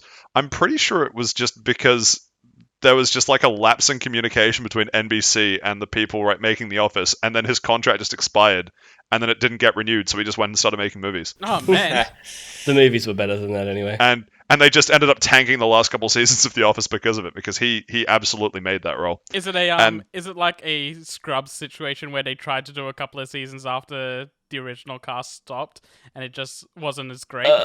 Not quite. It's more just he stops. Yeah. There's a few characters that change in and out of the seasons, but he's by far the most notable. There's a really good breakdown by... Oh, shoot. I was about to give a shout out to a YouTube channel, and I don't remember. Nerdstalgia? I think it's Nerdstalgia. There's a good breakdown on what happens to The Office after Steve Carell leaves. And the main point that he says is that, which I agree with, is that Steve Carell is kind of the protagonist of the show, even though like we're sort of stuck with Jim and everything. Like a lot of the events of The Office center around Steve Carell. And so when he leaves, it seems like the writing staff then decided to try and give everyone a larger share of the spotlight, and the format just doesn't land the same way. And I tend to agree with that. Yeah, I would absolutely Yeah, agree that's with right. that. I agree with that. Yeah. Yeah. Yeah, he even just with what I've watched so far, he is the driving force of everything that happens in that show. I wouldn't call him the protagonist. I would protagonist slash antagonist, perhaps. Main character. He's Yeah. he's a central character. Yeah. But no, I thoroughly enjoy The Office. There was one other point I was going to make. Shoot. Oh, yes. Steve Carell, it's really interesting because that role kind of typecast him. So he's a very Michael Scott type character in Get Smart, which helps because Get Smart was written as a Steve Carell type character. Yeah. But the one that just annoyed me so much. Has anyone seen Space Force? I yes, haven't. it's No. not very good Yeah. So why don't you think it's very good? because he's playing Steve Carell. Like, Because Steve Carell's playing Steve Carell. yeah, because it plays off that thing like it's a joke. Yes, exactly. So it's the same writing staff as The Office, but they tried to just bring Michael Scott back, and it doesn't work nearly as well. It's annoying because it's like it has all the elements of being an excellent show. It's like a rip on Trump announcing Space Force, Yeah. which is just excellent as a premise. It's got John Malkovich just being John Malkovich, and it's got like Steve Carell kind of being Michael Scott, but it's just the elements just don't work. It's annoying. It's one of my disappointments because I know it came out like a year or so ago now, but I only watched it this year and I was disappointed. I would highly recommend Parks and Rec though, Seth. Oh, absolutely. I will get to Parks and Rec after I finish The Office. Chris Pratt is the worst character in that too. Sorry, did you say Garfield? Super Sorry, did I hear Mario? Mario? Yeah. Yeah, Mario. Actually, with Parks and Rec, because Parks and Rec, they were gonna take out Andy Dwyer, which is Chris Pratt's character. They were gonna remove him after season 1 because he was just supposed to be the like lousy ex-boyfriend that wouldn't move on. But the audience loved him so much that they brought him back, and then he became like what I think is probably one of the best characters in the show. Really? I really didn't like him at all. I loved April. Didn't like Andy. But I just have bad opinions on everything, hey? Yeah, Yeah. that seems to be how this is shaking up. I don't really like Parks and Rec. Wow, really? Yeah, I couldn't. I watched the first season. I didn't like it. Oh, see, the first season was terrible. Oh yeah, no, the Yeah. first season's a write-off. Yeah. I bounced off it. It only gets good once Leslie's boyfriend gets in, whatever his name is. Forget. You mean Louis C.K.? No, God, no.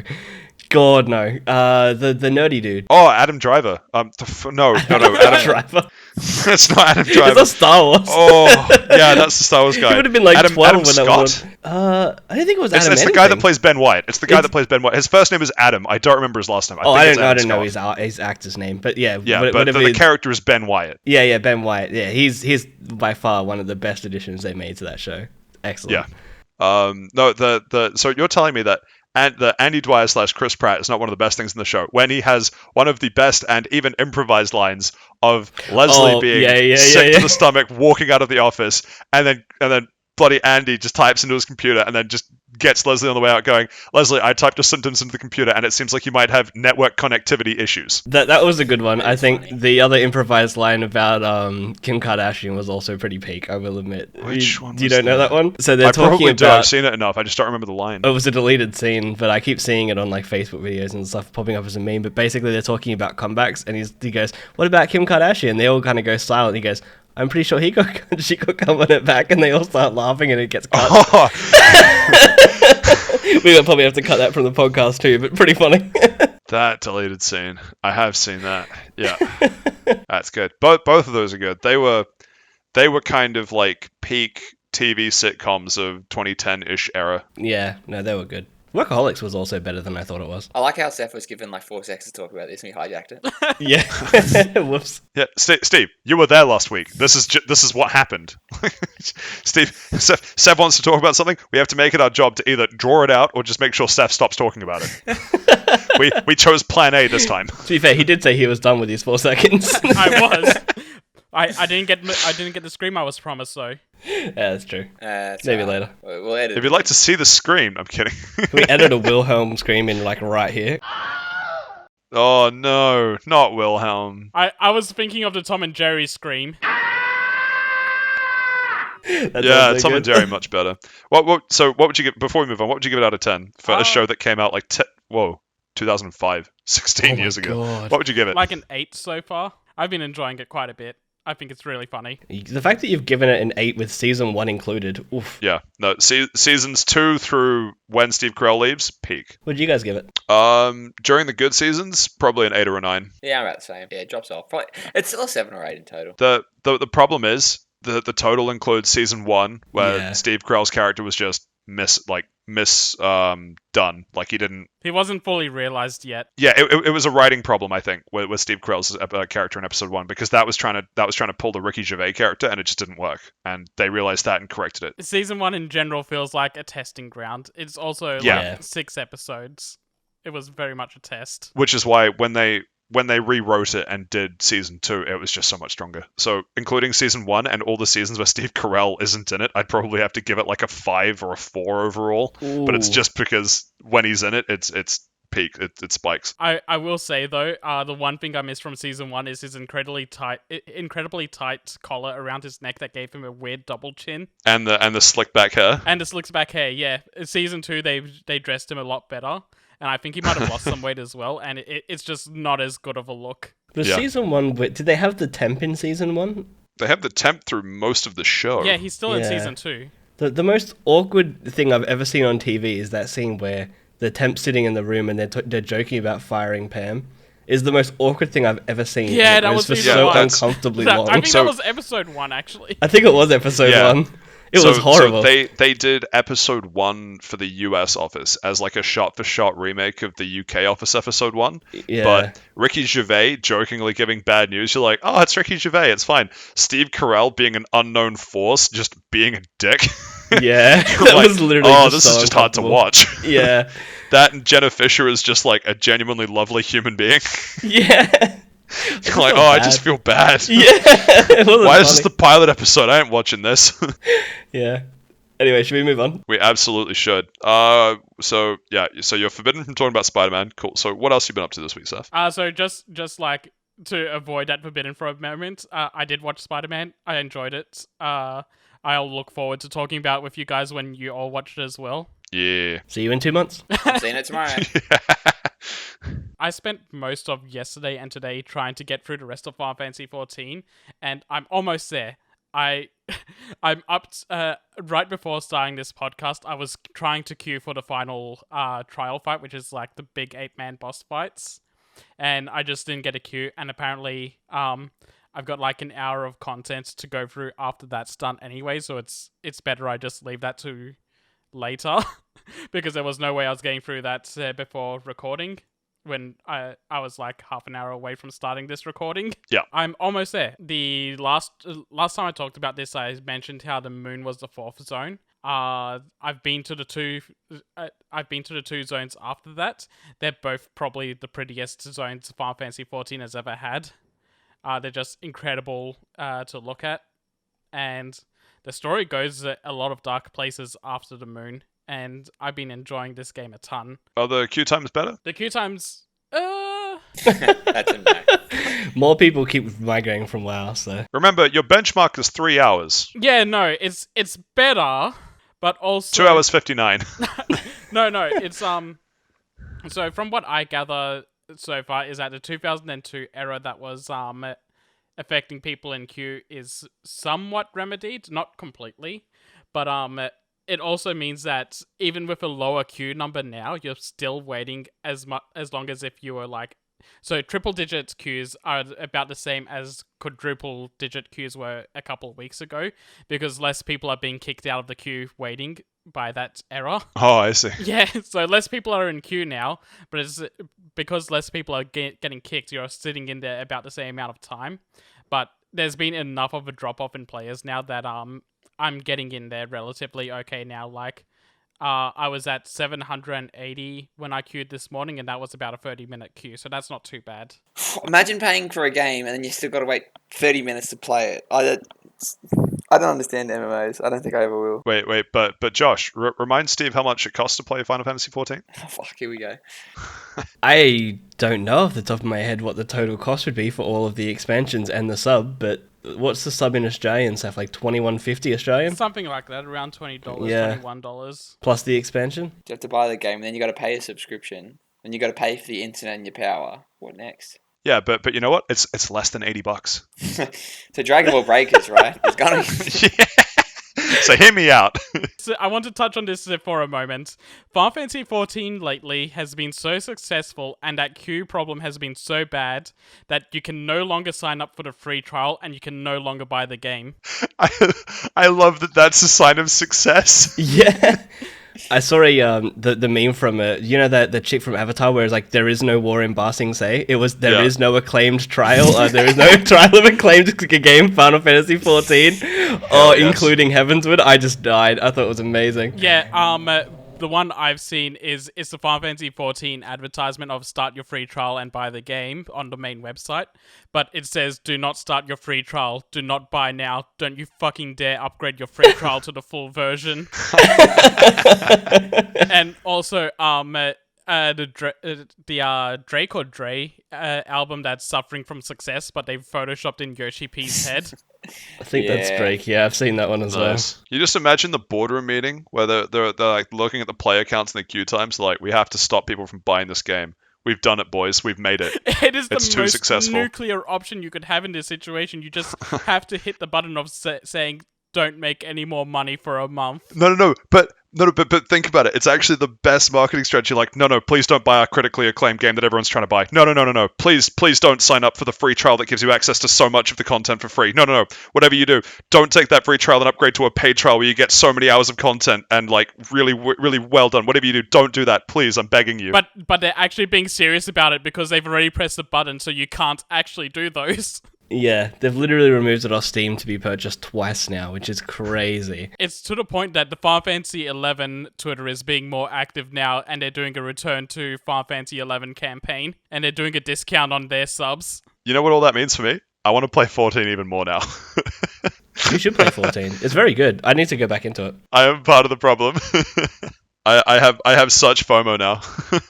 God, I want it so bad. I want it to come to Xbox. Fucking hell, I want it, boys. It should be coming to Xbox at some point. I think they announced it. No, they haven't They've no announced date. it yet. They've said they're interested in doing it, but Yeah. you look at how their servers are handling the game with just two platforms at the moment, and tell me it's a good time to introduce a third. I thought they announced it as part of like Game Pass when they said all the Final Fantasy games are coming, but maybe I'm wrong. Nah, I think it's like all like up to like the non-MMO ones, and then like they said something about it a month or two ago. It's like, oh yeah, we're still talking about it, and then nothing happened. And now they're like, please God, no more players. We cannot handle it. It'll probably come out when Temtem comes out. See you next week, boy. Yeah, so X-Pros, we've won. Merry Christmas. It'll release on Switch before it released on Xbox, just like Temtem. Damn. God, man, X-Pros, we lost.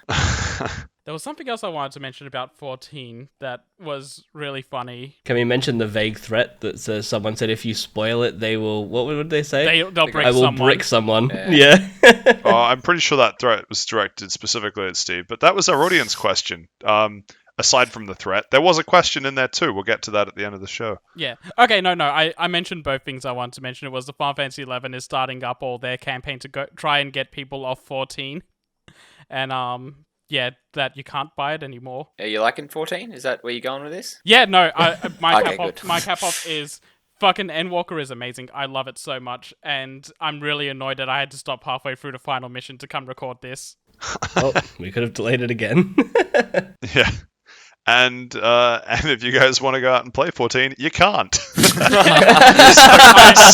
hope you have a sub. Oh, I can't resub even if I wanted to. I think you can resub, you just can't buy the game. Didn't I need to do that for Trinity for the feathers? Doesn't matter. We'll talk about it later. But yeah, I probably will. I'm pretty sure I made a gatekeeping joke about Final Fantasy 14 last week. We did. I'm we did. actually shocked that it's come full circle now. You bumped up that ball for me, and I spiked it by telling people to get off the server so I can play. And now no one can get That's onto the server exactly so I right. can play.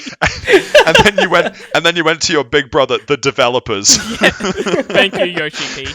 But so Endwalker standalone is $52.99 Australian. By the way, I don't see a complete edition. Oh wait, here it is. Complete edition is 60 Australian. Okay. Here it is, unavailable to buy. Yeah, Out unavailable. of stock. It's unavailable to buy, but when it comes back, you can get the entirety of Final Fantasy 14 for $60. That's so cheap. I pay way more than that Alright. for just Endwalker. I think it was like $70. Well, you can't buy it now. You can't. Yeah, I mean, I've got the game. I just can't buy the sub now. So Yeah, I've literally got a game I Don't can't worry, play. Josh. The game literally won't let you buy it for cheaper. Yeah.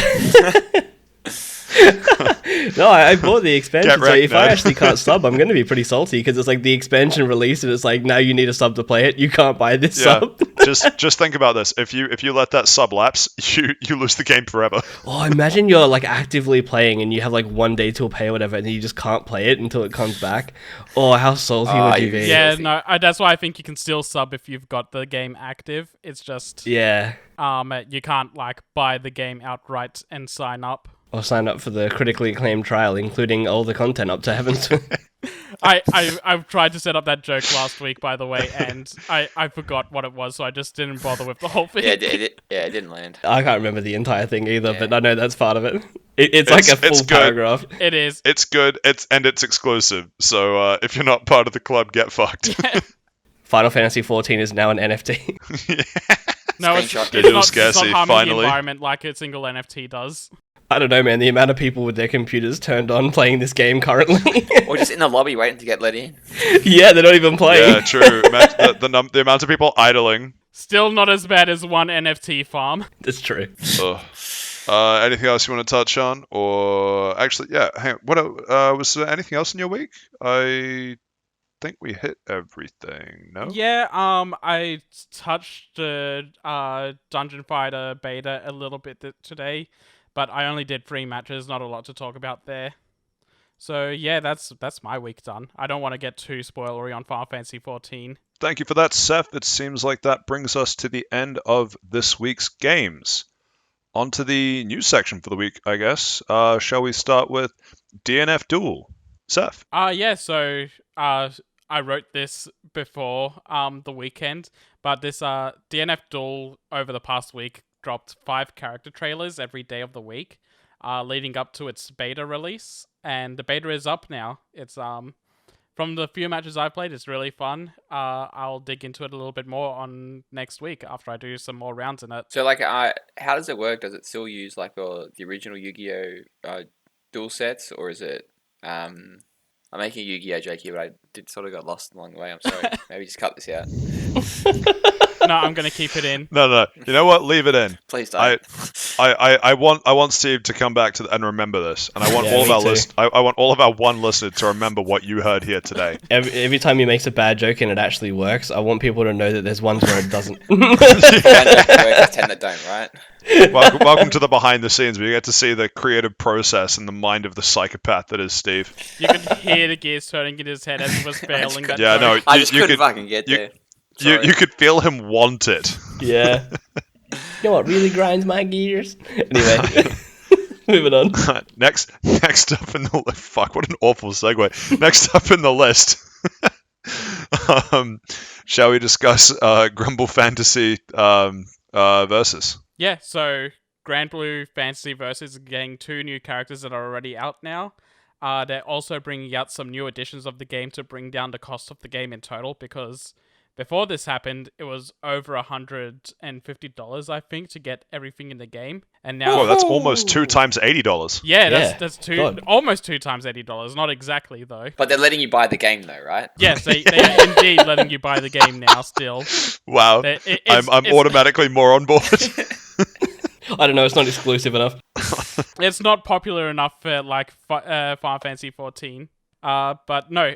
So in Australian dollars, just to get the game itself now is $30, and to get all of the DLC along with the game is $70. It's not bad, actually. Yeah, it's pretty And good, actually, yeah. you've got here that they're adding rollback, so like No, 10 out of 10. they're not adding rollback. Sorry, they're doing a player feedback survey, and they're asking for people's most wanted features, and literally everyone is yelling at them, put in rollback netcode. I mean, yeah, I feel like that was... Swing and a miss from Josh, but close. Yeah. I feel like if they're asking for feedback on a fighting game and it doesn't have netcode, surely Yeah, then that's they gonna are be tough. expecting this. Yeah. Yeah. Which character do you want to see next? Rollback netcode. Rollback netcode and Sora. Yeah. The big things that they're asking for are 3 characters from the game you want included. Crossover potential, which for me, I put down Final Fantasy as a crossover potential.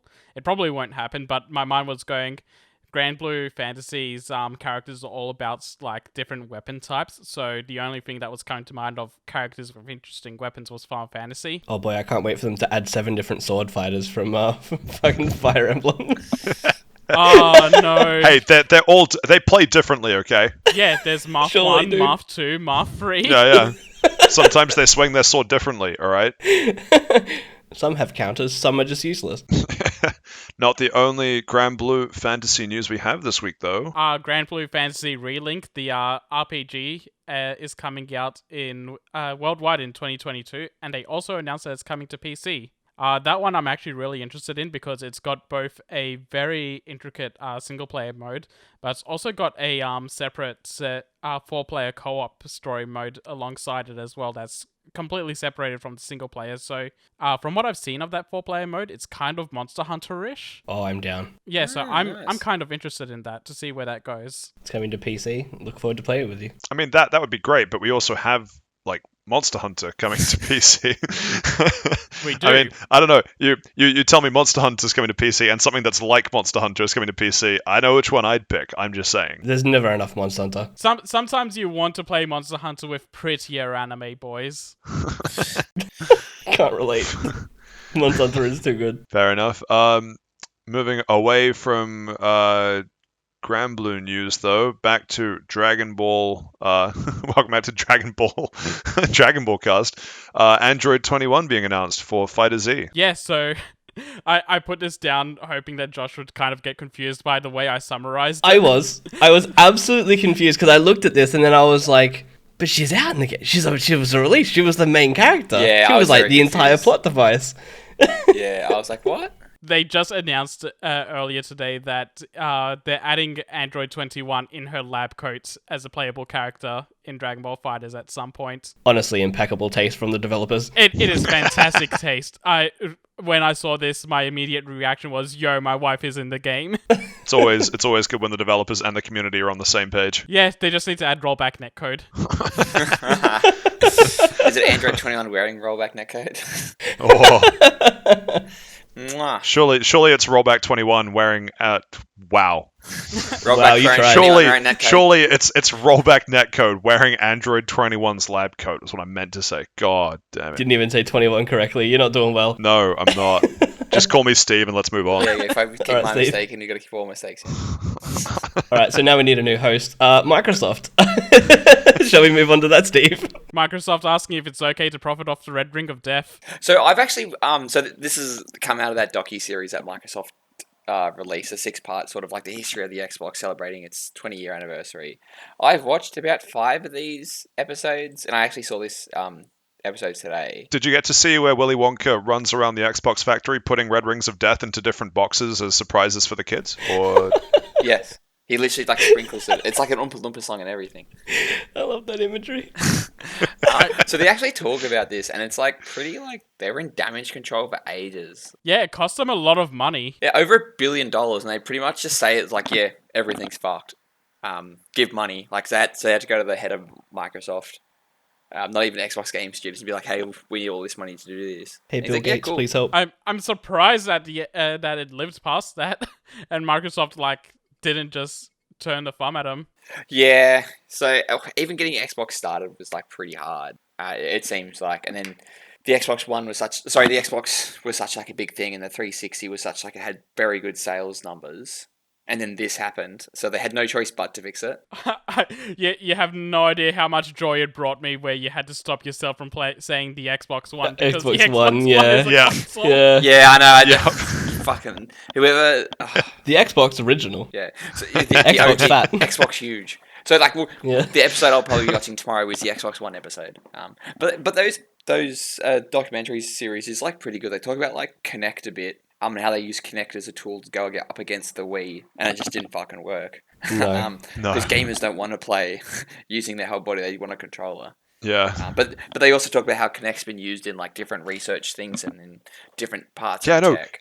It was Kinect really has cool had tech. like a weirdly large impact on like science and like all sorts of like physiotherapy and like Yeah. other like Kinect has done the most good out of all those sorts of additions for consoles, but it's the worst gaming experience of the lot. Yeah, it is. Yeah, Even the iToy was better for the PS2. Yeah. yeah, that's true. A group of people in my uni class this year were using the Kinect for motion capture. Yeah, so did one of our old schoolmates. If you remember, we won't go into it actually, we won't dox him. But yeah, people were using it in 2012. Just give me his address, I'll know him. Yeah. No, he was using it like in 2012 for motion capture, and it worked excellent. You can download like custom stuff for it. It's crazy. Yeah.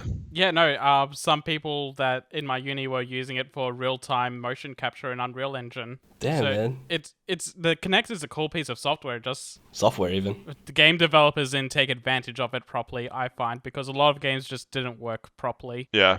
I don't like I don't know about you guys, but I don't like to steer my car with my whole body. You know what I mean? Yeah, it's and the games are like not very good. Like I think I'd say it was a Dragon Ball game that I played on it, and that was fucking shit. There was a Star Wars game that was on it that was fucking terrible. And the worst thing they ever did was they released a Fable game on it, Fable Legends or Fable Awakens or something. Oh, God, fucking awful. Yeah, I played the Sonic Riders game that was on Kinect, and that was awful, and that killed the Sonic Riders franchise. That's a shame. Sonic Riders franchise is good. I'll always be upset. Did anyone else own PS3s? I did. Or own a PS3? I did, but at the end of the Yeah, fuck. What a weird way of asking that question, Patrick. Thanks. Because obviously everyone knows about the Red Ring of Death, but how familiar are you guys with the Yellow Light of Death for PS3? My brother's got the Yellow Light of Death once. So I got the Yellow Light of Death as well on my first what was that, 60 gigabyte PS3? Yeah, so we had to buy a new model. But it was weird because it was like Red Ring of Death. It was like what, like a 1 in 3? Oh, it was more than that. Like they didn't really release any stats, but pretty much any Xbox 360 that was made within like the first 24 months of release had like a significant amount of chance of actually having it. But they don't really say, they don't get into the statistics, but realistically it's probably 1 in 2 with the amount of stock they had to refund. I'm fairly certain mine still works. Like, it works fine. The PS3 or 360? My 360. Yeah. I never had a PS3. My 360 works fine as well. I never had a Red Ring. But at the same time, I bought mine in 09. Yeah, I bought mine quite late. I bought Yeah. it just to play COD. But I also knew quite a few people that had multiple red rings back in high school as well. Yeah, and that's the same wow. actually. That's yeah. what they talk about in the documentary. Is like people like they'll no questions asked, they take it and they give them a new Xbox. Oh shit, this one's And then red. that Still one be would- broken, yeah. yeah. And there's a lot of like especially in like gaming media, there was like reviewers that were getting like 3 or 4 or 5 consoles, all of them fucking Red Ring. Like it's like sure you're returning it, no questions asked, but you fucking want to play games. Like That was a really long return process too, from memory. It took like a couple of weeks or a couple of months even, I think, for some cases. in the States, apparently it was like less than like 5-day turnaround time. But from what I understand in Australia, like it was fucking atrocious. Like you'd be without 2 weeks. Imagine waiting 2 weeks for it to come back and have Red Rings again. Like Yeah, and you send it back again. Do we have a Microsoft Office over here that would have handled it, or was it like being shipped back to America? We probably didn't. We definitely do now. Yeah, well, I mean, even if you did, it would probably still just ship it back to America and just be the middleman for it. Yeah. Well, yeah, because I got hit with the Y-Lod, as it was affectionately known, but we didn't get shit. It was just like, oh, it's happening? That sucks. Buy a new console, dick. Very Sony response. Yeah, the Y-Lod was a much lower rate of happening. Which is why it annoyed me even more that I was one that got hit with it. Yeah. It was just like, okay, that's all of my... Because this was before PlayStation Plus as well, like before Cloud Save and everything. It's just like, oh, no, like all of your... I think the trophy progress synced back because that was stored online, but all the save data was just gone. It's just like, oh, cool. Yeah, and because it was a Y-Lod, you couldn't do a system transfer, and you can't just take the hard drive out and put it into a new one because... No, they, like, because it has to format it. Yeah, they recognize that specific one, and you have to reformat it when you move to a different Yeah. console. Mm-hmm. How long did your PS3 last before you got the yellow light? I actually don't remember what year I got it. It would have been 09 or 010. It was just after they stopped the 60 gigabyte, the 40 gigabyte models, the backward compatible disk drive models. Okay. So we got a 60 gig. It was like really early one year, so I guess it would have been like start of 09 maybe. Can we talk about very briefly that anything from a 40 gig even to the 80 gig wouldn't even store one AAA game now? Yeah, I know. Yeah, It's crazy. I know, it's crazy. That's nuts. Anyway, sorry, Yeah. I had to interrupt there. It was just blowing my mind. Well, it was also before before downloadable games were it was before downloading was a main delivery method for games though. It was like, what games are you going to download? You're going to download Supersonic Acrobatic Rockabye Battle Cars, like Tank Wars, and like another couple of just sort of Yeah. A lot of Xbox Like, arcade meh stuff mostly. games. It was like the Yeah, middle Xbox of Live that- Arcade, DLC Yeah. stuff as well. That was when it sort of... It was that around the era was when middle of DLC that started. generation that downloading games from the PlayStation Store started getting bigger and bigger. Yeah, so I think we would have had ours for 2 or 3 years before it got hit with Y-Lod. Okay. Because I ended up selling it to a friend of mine from intermediate who I hadn't like. It was like because he was really into like fixing his own tech kind of stuff, and I just couldn't be asked. So I ended up selling it to him, earned like I don't know $50 back or whatever, which is in hindsight because he got it working again. Joke's on me, but like I wasn't going to do anything with it. So. But it just kind of sucked. It was just like, cool, I just have a dead console, including all of my data on it. And so it was just sort of a no-brainer to give it to him, who he ended up fixing it, and I don't know what he did with it afterwards. But yeah, I think it lasted us a good couple, because it Y-Lotted while I was still at home, and I left home in 2014 for uni. So I think it was 2012-ish, so that would have been about 3 years. Okay, because I had a couple of hard drive failures, but those were fixed with reformatting the drive. Yeah. But the PS3 that ended up yellow lighting, we had from I want to say 2008 or 2009 until a few months before the PS4 came out. So it lasted us that entire gen. My 360, because it had like the little hard drive that clipped on top for the Final Fantasy edition. When I thought my 360 finally broke, I just unclipped that, and it just turned out the hard drive had like failure sectors in it. And when I took it out, it just worked perfectly, and I was like, yeah, cool. Just kept playing. Wish my PS3 would have had a clip-in hard drive that meant that I could have just removed that and solved the yellow light. It was great. You could actually undo it, and it had like I think it was like a 120 or a 250 gig hard drive, which was huge at the time. And when it broke, I just undid it, put a 1 terabyte in because it was a laptop hard drive, plugged it back in, and it just picked it up. And I was like, yeah, sweet. I don't think it actually picked up the full terabyte though.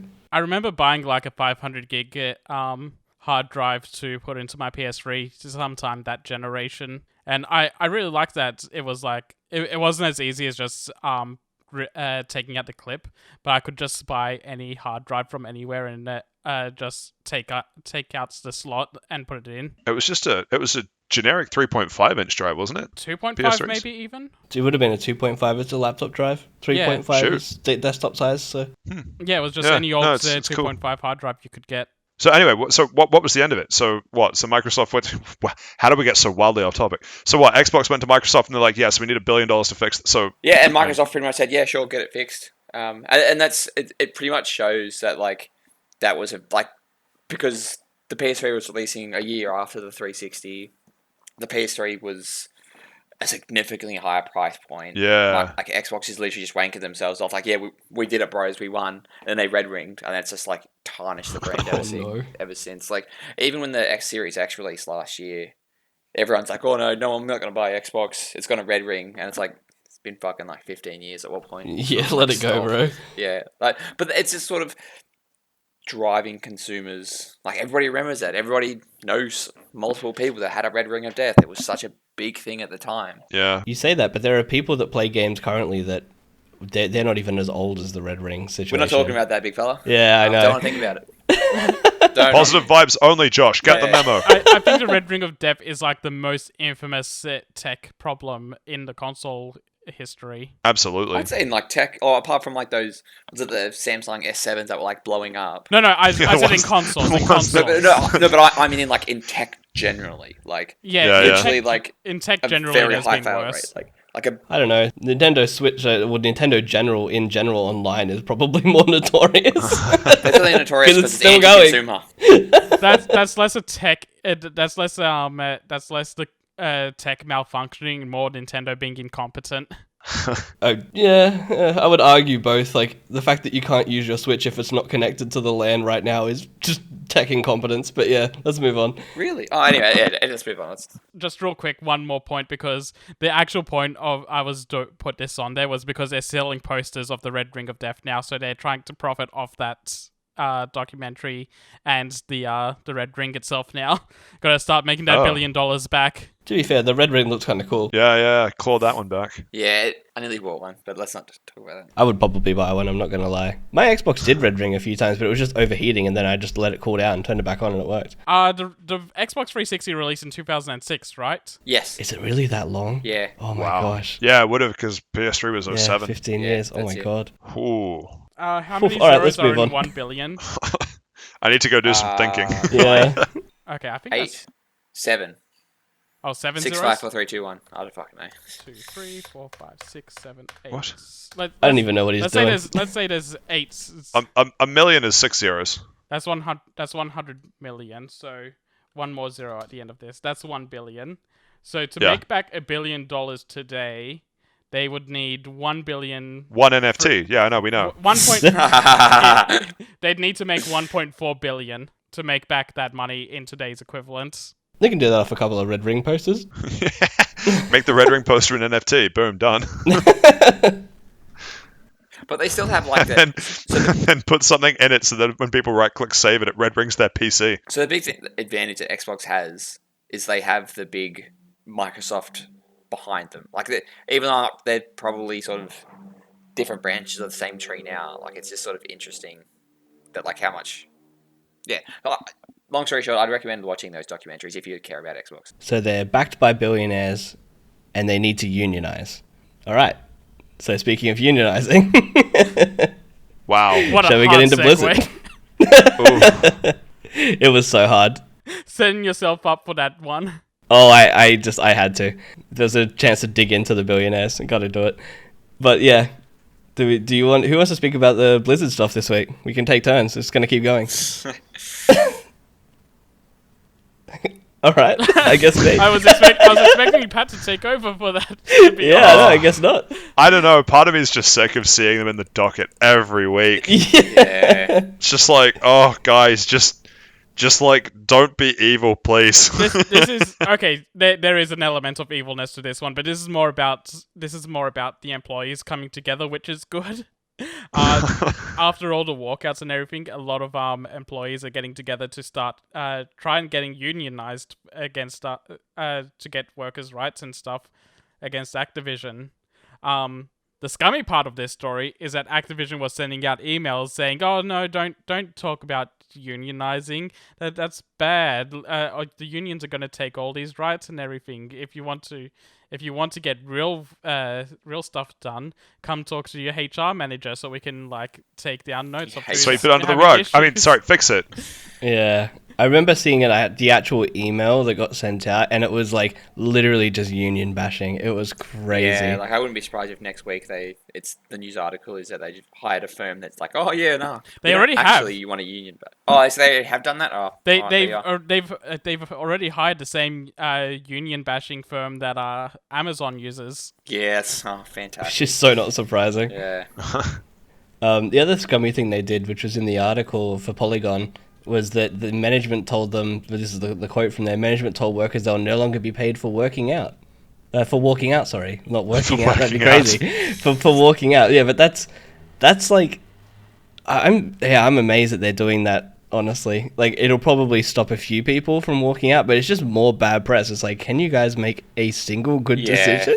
And it's to Oh the my point gosh. that even the strikers are telling Polygon that they already know that they're disposable to Activision. Yeah. Like they've already got the mindset of Activision doesn't care, they'll get rid of us, but if we try unionizing, so what? It's at least worth trying to fight it. Yeah, and there's a GoFundMe and a whole bunch of other things going up, but like, yeah, it's just insane. And they laid off people, I think, last week as well, the QAs.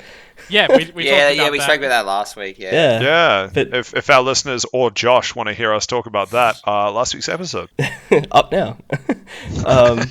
But yeah, I don't know. It just blows my mind. Obviously, I wasn't present for that last week, but it's incredible. I don't think this will work out well because hey, Activision, but I do hope for the best for these people. I do hope that this union goes somewhere. Yeah, I don't know. I want to say that it's like we'll wait and see. It might be good news, but I'm honestly just so past seeing Activision Blizzard just like, we got to talk about them again. Whoa. The funny they're thing doing is more that bad a lot things. of podcasts that the two main podcasts I listened to when they both started up, it was like 2 months of bashing Randy Pitchford when they started up. It was hilarious, and now we've started up and we're in this position of bashing Activision for like 2 months straight. I'd be happy to bash on Randy Pitchford too, for the record. yeah, exactly. Yeah. Not perhaps. In absolutely better news, we got to see a bit more of a taste of Pokemon Arceus. Did anyone else see the trailers that were dropped for this? Oh God, boys, it's a month away. Oh, I can't wait. We need it now. Oh God. Did you pre-order it? Yes, but I used one of those 2-for-1 Switch vouchers. Oh yeah. I think I've used both of those for other things, and I'm Yeah, I used one for Diamond and one for something else. Pearl. I nearly said Pearl. No, it was Xenoblade. Oh yeah. I forgot about those 2-for-1 vouchers because I don't buy online games that often. But that's such a good value that I should actually do it. They're It's pretty good value. yeah. It's like $20. It's annoying how good the value is because it's like The Switch has no I- space. yeah, that, and it's kind of like I don't know. I tend to try and balance it out such that the only things that I keep on my Switch are things that I'm more likely to play in multiplayer, because single player games I can just swap the cartridge and I don't need it with me at all times. But they are just such good value compared to just buying bloody cartridges nowadays. See, I just bought an SD card and I just keep all of my games on my Switch at all times. Yeah. But no, it's Did it come with a little clip at the top? the SD card. Yeah. No, what do you mean? I'm so lost.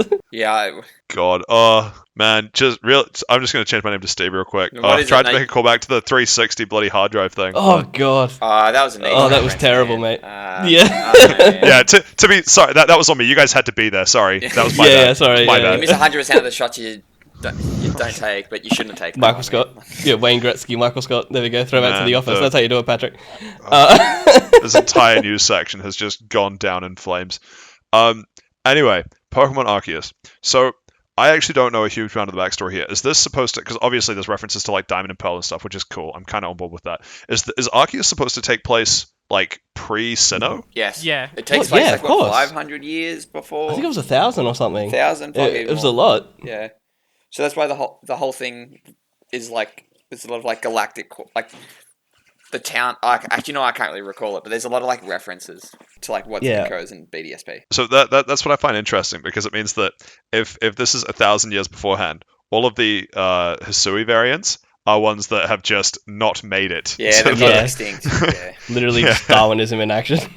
yeah, so it's kind of like here we are getting introduced to all these cool and I guess in some ways prehistoric Pokemon species, but what happened? Why didn't they make it? Yeah. We happened. We're going to explain what happened. I mean, some of them are ghost types, so there you go. Yeah. I expect them to be ghost types now, not back then. Yeah, that's true. So you see a ghost now, and it's like, oh man, I can't wait for you to go extinct in 500 years. It's like, no. You have a story. No, I'm really hoping that they patch them and add it into the new games, though, maybe with Shaman or something, but yeah, that's hoping too much. How are they gonna do it though? Like, remember this Pokemon that just doesn't exist anymore? It does. No, it just gets recovered from a fossil. I believe that. That'd be kind of cool. Or if they just make like a, like if you just start finding them, you know, like they were just like, oh, they were hiding, you know, I don't know. They did it for like all of the national decks in every game, so. Hey, look, there's suddenly 300 more Pokemon. You're like, wow, how did no one notice these before I beat the league? I've been a Pokemon professor all my life, but you know what? Slap me dead. There's like 400 new species of Pokemon that I've Some just of never them are seen living on before. the grass right next to my house. Yeah. Did I mention I'm not good at my job? But yeah, the news for this is cool. I find it the most egregious when it was Kanto to Johto, because they're like the same like island. It was just by a mountain range, and eventually Yeah. it's just like, oh hey, all the Johto Pokemon just started coming over to Kanto in the last 2 years. Yeah, hey, you've beat the league. There's suddenly new Pokemon. You should go check them out. You're like, what? But every Yeah. other region you can at least try to make the argument of, oh, different regions, different so they're all like they're all not landlocked, sea locked, so there's no communication between regions or anything. But then the technology starts advancing with each game, and it becomes less likely to explain it that way. But I think Oraz does it with like, oh, these portals open up and we got all these new Pokemon. Like, they try to explain it. Nah, that was bloody Oh. Ultra Sun, Ultra Moon. Oras was just, oh, you're the champion now? Here's a dex that just means that you've magically discovered, like, I don't know, double the Pokedex no, size. If not more. Go nuts, Go kid. back to like, all the access to it regions. just There's like after 5 other Legendary, isn't Pokemon it? there now. Yeah. So, oh, you walked through the forest, you missed the 5 Pokemon. What's that? You used the Dexanav or whatever it was called. Hey, look, there's suddenly so many Yeah. more Pokemon. Yeah. It's like, oh, you've just spoken to your mum that you're now the strongest Pokemon trainer in the world. Well, you know what only comes out of hiding for the strongest The Pokemon level trainer in 3 the rat. world? Lillipup. Yeah, Go find him. Lillipup, yeah. Do not diss my boy Lillipup. He is a good boy. Oh no, he's absolutely a good boy, but it's just like, man, he's got high fucking standards for a trainer. Yeah, only the best for the best boy. I feel like we've gotten welcome back to the wildly off-topic cast. So, what were people's thoughts from this trailer? I am more excited for Arceus. I think- Anyone else? Should we talk about very briefly what they actually showed first? They didn't show a whole lot, honestly. Fine. I mean, they introduced the Diamond Clan, the Pearl Clan, which were like historic, like, I guess families or groups of trainers. Yeah, something and then there was like like an ancient, like, Team Galactic or something. There was the Ginkgo Guild Merchants and something I'm else. still holding out for Platinum Clan. He's still holding up Platinum Clan. I know, but there was it was cool that they showed people that were like very clearly like what's the opposite of descendants? Ancestors. It's not ascendants though. Ancestors. Ancestors, that's the one. Ancestors, I was yeah. thinking ascendants as well, but it sounds like they died, which I guess they technically did. So The ones that came before.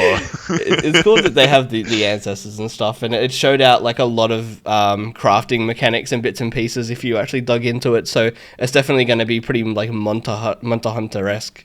Open world kind of stuff. Can we talk about how like the materials used for clothes either haven't changed or gotten arguably worse in the 1,000 years between Yeah. Arceus and now? Yeah, that's true actually. Like, what the hell is with... Because I realized that, as part of describing what they showed, they gave us Adaman, who is a man made of atoms, as the leader of one of the houses. Yeah, he was Diamond. Yeah, he looks like a Iridia bloody was diamond. Pearl. Yeah, and Iridia's just wearing, like, bloody, like, I don't know, like, shorts that I'd see, like, walking down the street on someone in, like, 2021. Did we get Yeah. a reference of like adamant and iridescent are like for gems? Yeah, I got it. I thought it was No cool. way. Did you not realize? Yeah, okay, good. obvi- Oh. yes, I Rats did. thought I'd superior.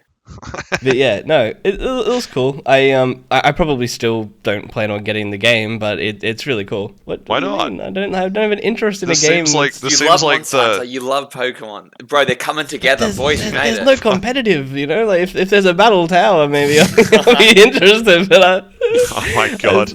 Here's the battle tower. It stood for 1,000 years, and Josh is still I'm still battling. battling. I'm still trying to like do like they're just going like do single battles. I'm like no. Please. But no, it looks okay. I just don't think they can pull it off. To be frankly honest with you, I 100%. I really looks want to like- see it. It looks like the textures are fucking dog shit. Yeah, and like the very first video they showed, like obviously it was like not final product, but man, it looked laggy as all hell. Oh yeah, I'm not expecting this to run well at all.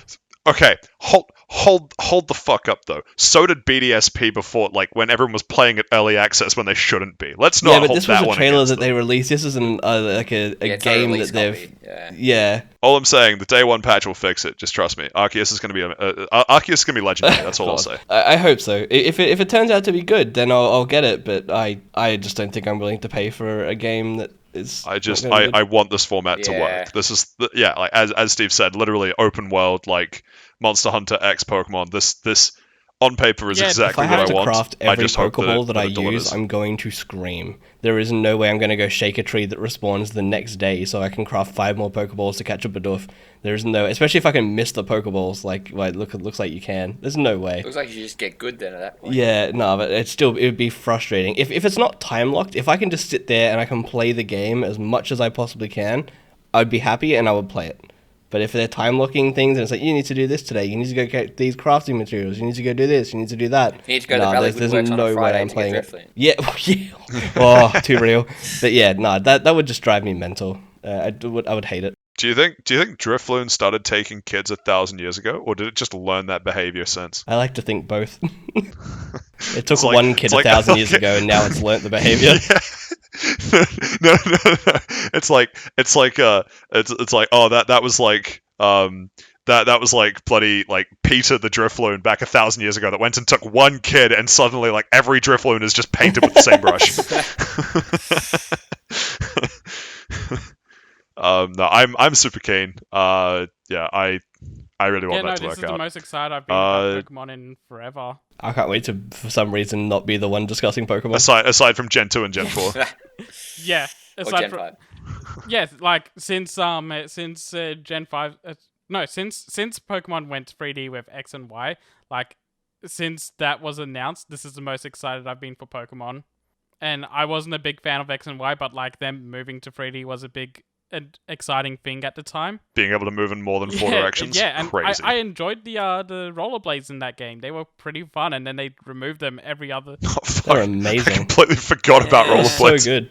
Isn't it crazy that only people in France know how to rollerblade? It was the only way to have like actual 360 movement in that game as well. Yeah. It was excellent compared to the bike and BDSP, which is literally Meanwhile, unusable. people in Hawaii just enslave an animal to move faster. You're sharing it with them. They want to help you. But yeah, I'm also glad to see that this isn't just an empty game, and there will be towns and other NPCs to talk to and things to do besides just exploring the world. Yeah, like you go out, you'll do hunts, you'll like craft armor out of their skin. Wait, sorry, wrong game. Very close, right? Might not be. I, It might be the one and the same. there is a pre-order bonus to wear a Could you Growlithe on your imagine? head. Could you imagine that? That's a real Growlithe, by the Just way. harvest a Bidoof so that you can Dude. have like waterproof skin, like wear clothes. No, just think about it. You walk out of the town, and it's just like, all right, better ready up for the quest. Do you want a sword or a gun? And you walk into the grass. Zigzagoon's like, aha! You're like, just pull out a aha! hammer the size of like Arceus itself and just start beating it with it. That'd be good. Oh, look, it's paralyzed. Oh no, you've knocked it down. Quick, beat into it. It flinched. I bet it did. Anyway, moving on.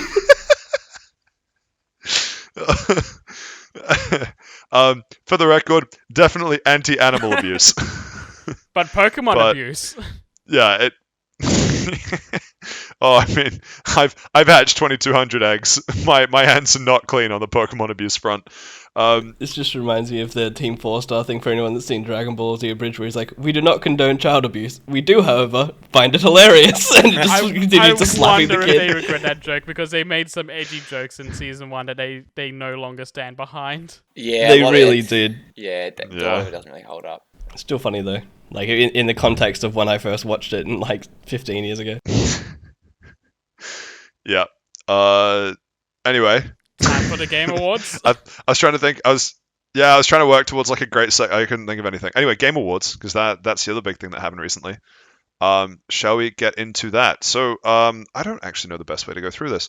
Shall we talk about what was announced at the Game Awards first, and then touch on what won and lost and that kind of stuff? Or should we do it the other way? Yeah, let's go through the announcements first since they're first up Yeah, on the let's go with docket. that. Okay, cool. Well, Let's just go down the list how it is, Steve. I think. yeah, I like that idea. Steve has a semi from this first one, so you want to tell us about this one, Persona Steve? 4 Arena Ultimax. I'm semi-interested in this because I haven't really played any of the Persona 4 arenas, but I'm infatuated with Persona 4. They are fantastic fighting games. Like, people love these. So that's what I've heard, and I heard they're like really good, and like they do the characters good, and the music's really good. Yeah, it's all fantastic. Hold on, I've never done this before with this microphone. I don't know how it's going to sound, but I'm gonna have to really cup my microphone and get in deep with this. Add rollback to the game, otherwise it's dead. Who's Rollback? Have fun editing Yeah. that one. Clip McGee over there. Yeah, no, I don't know. Anything else you want to touch on? I don't know how quick fire we're going to do these. We have to be pretty quick, I think. Yeah, no, that's all I wanted to say about that. Add rollback, otherwise the game's dead. People will pre-order it, and at the moment they announce if it has rollback or not, they're going to either keep it or cancel. Yeah, as is their God-given right. Have a nice death. Seth, tell us about this one. Okay, so this one actually caught my interest because it looks very Guacamelee-ish, which is a game that I really enjoyed. But it's a black and white game using a Grim Reaper as the main character, so that looks pretty fun, and we can move on from that. Sick. Josh, tell us about Monster Hunter Rise. I mean, so yes, obviously Sunbreak is coming to the Switch, but I think we're all basically, or at least Steven, maybe not so much, but you, me, and Seth are going to be like, well, it's coming on PC. Time to restart the entire thing. I jumped into Discord like 3 days ago or something and gone, guess what? There's a month till Monster Hunter releases on PC, and then basically left again. Yeah. I'm super keen. The Switch version is basically dead to me. Yeah, basically same. I mean, if there's a way to transfer saves, 10 out of 10. If not, Yeah. Capcom was putting out feelers for really? that one. Was there feedback on what they did? They heard the feedback, but they weren't able to implement it. Oh, that's a shame. Yeah, maybe whatever next Monster Hunter game they do, they'll make sure to work it in so that if To be honest, there's probably a Nintendo side limitation. it could be. But yeah, no, I'm to be honest, I'm happy to start again. Like I farmed pretty much every single armor like you did, Patrick, and I'd do it all again in a heartbeat. Thank you for throwing me under the bus. Don't worry, I assure our listeners I have more than 200 hours in the game. More than a life outside of Monster Hunter, but no, that's probably not actually that true. Yeah, I'm super excited for that too. Looking forward to it because that's only a couple weeks away. It's gonna be great. Happy 2022 us. Babylon's Fall. Seth, you have some harsh words on this? The game's coming out March 3rd. The beta just happened. The game was trash. This game is dead. This game is dead on arrival. What sort of netcode does it have? Doesn't matter since it's a asynchronous multiplayer game. So this is like I was looking for something funny and quippy, but I guess I'll take an actual explanation. That's fine. This game is like Joke's on me. Trying to combine Platinum's Nier Automata with like kind of not like Monster Hunter in gameplay, but Monster Hunter in like 4 people going through missions together sort of vibe. And it just doesn't work, and it feels bad. And everyone that's played the beta said that it was horrible and needed more work. So it's coming out on March 3. It's just a death sentence. I mean, they might delay it. They might, yeah. It needs it. Damn. Rumbleverse. Who wanted to talk about? Also, Seth. Yeah, Rumbleverse is a game by Iron Galaxy, who developed the last couple of seasons of the Killer Instinct game that was on Xbox. It's a wrestling-themed battle royale game that actually looks really fun. I'm curious about. So what? If you choose the Rock, you just get to roleplay as a Rock for like. No, you get to roleplay as a boulder. Hey, the boulder's an avatar, okay? Let's not get them confused. Yeah, so you make your own avatar, but the battling is Wrong avatar, bro. Yeah. The battling. I'm sorry, Seth. Continue. I'm trying to get through this. I don't want this lasting too long. There's so much to get through. The combat is wrestling themed, so you'll get like pile drivers and power bombs and diving elbows sort of moves to combat each other with. There's still chairs and everything. You're just going through around this city. What sort of arena? Like, it's just a city environment. That's kind of cool. Yeah, they did a beta the next day, but it only went out to a certain amount of people, and the people that did stream it, it looks pretty fun from what I had seen. Too bad it's an Epic Games game. Yeah, It's epic, bro. It's since Cool. it's being published by Epic Games, it's only going to be on the Epic Games Store when it comes to PC. So that's an instant no for a lot of people. Yeah, I'll pick it up when they put it on for free. I think it will be free when it comes out. Oh, maybe I'll give it a go for a day. Sweet. In much more interesting news, I'm kidding. Fall Guys Ultimate Knockout. I thought this game was dead, but apparently it's getting Nightmare Before Christmas skins. Yeah, no, the game's still going stronger. They're doing another season, and they're adding in Nightmare Before Christmas skins. Not much else to say besides that, besides they're horrifying, but in a kind of cute way. I think this... So Nightmare Before Christmas Yeah. is in the movie. Oh, sounds that's like a even nightmare. worse. That is so much worse. So you got Jack Skeleton skins and stuff like that. The only one I want is the old professor Thanks. in the I hate wheelchair. it. I think that would make an amusing scene because he was already vaguely bean-shaped. The rest of them, God, no. No, Zero would be kind of cool if you could get that as like a pet, but I don't think they have pets in that game, so... Steve, you want to tell us about the new Saints Row trailer?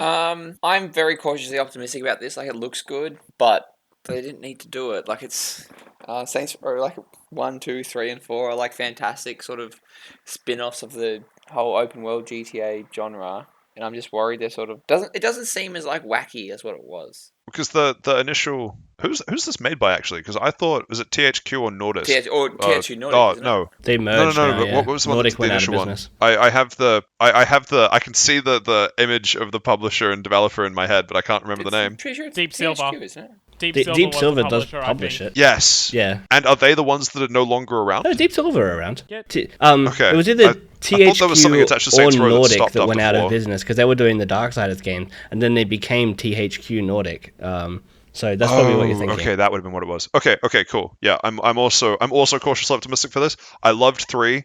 I loved parts of 4, but it got It a was little getting bit out too... there. Like, what, number 4, like, you're in, like, outer space and stuff. Like, it's pretty weird. Bro, you're in the Matrix. My hard limit for a game is that when they offer you driving mechanics and then give you a power-up that you can run faster than a car, you've fucked I up. really liked the run. I thought it was Needs fun. more grappling hooks. It was... I don't know. You became so overpowered, it was faster to just run everywhere than it was to ever get into a car I again. like that.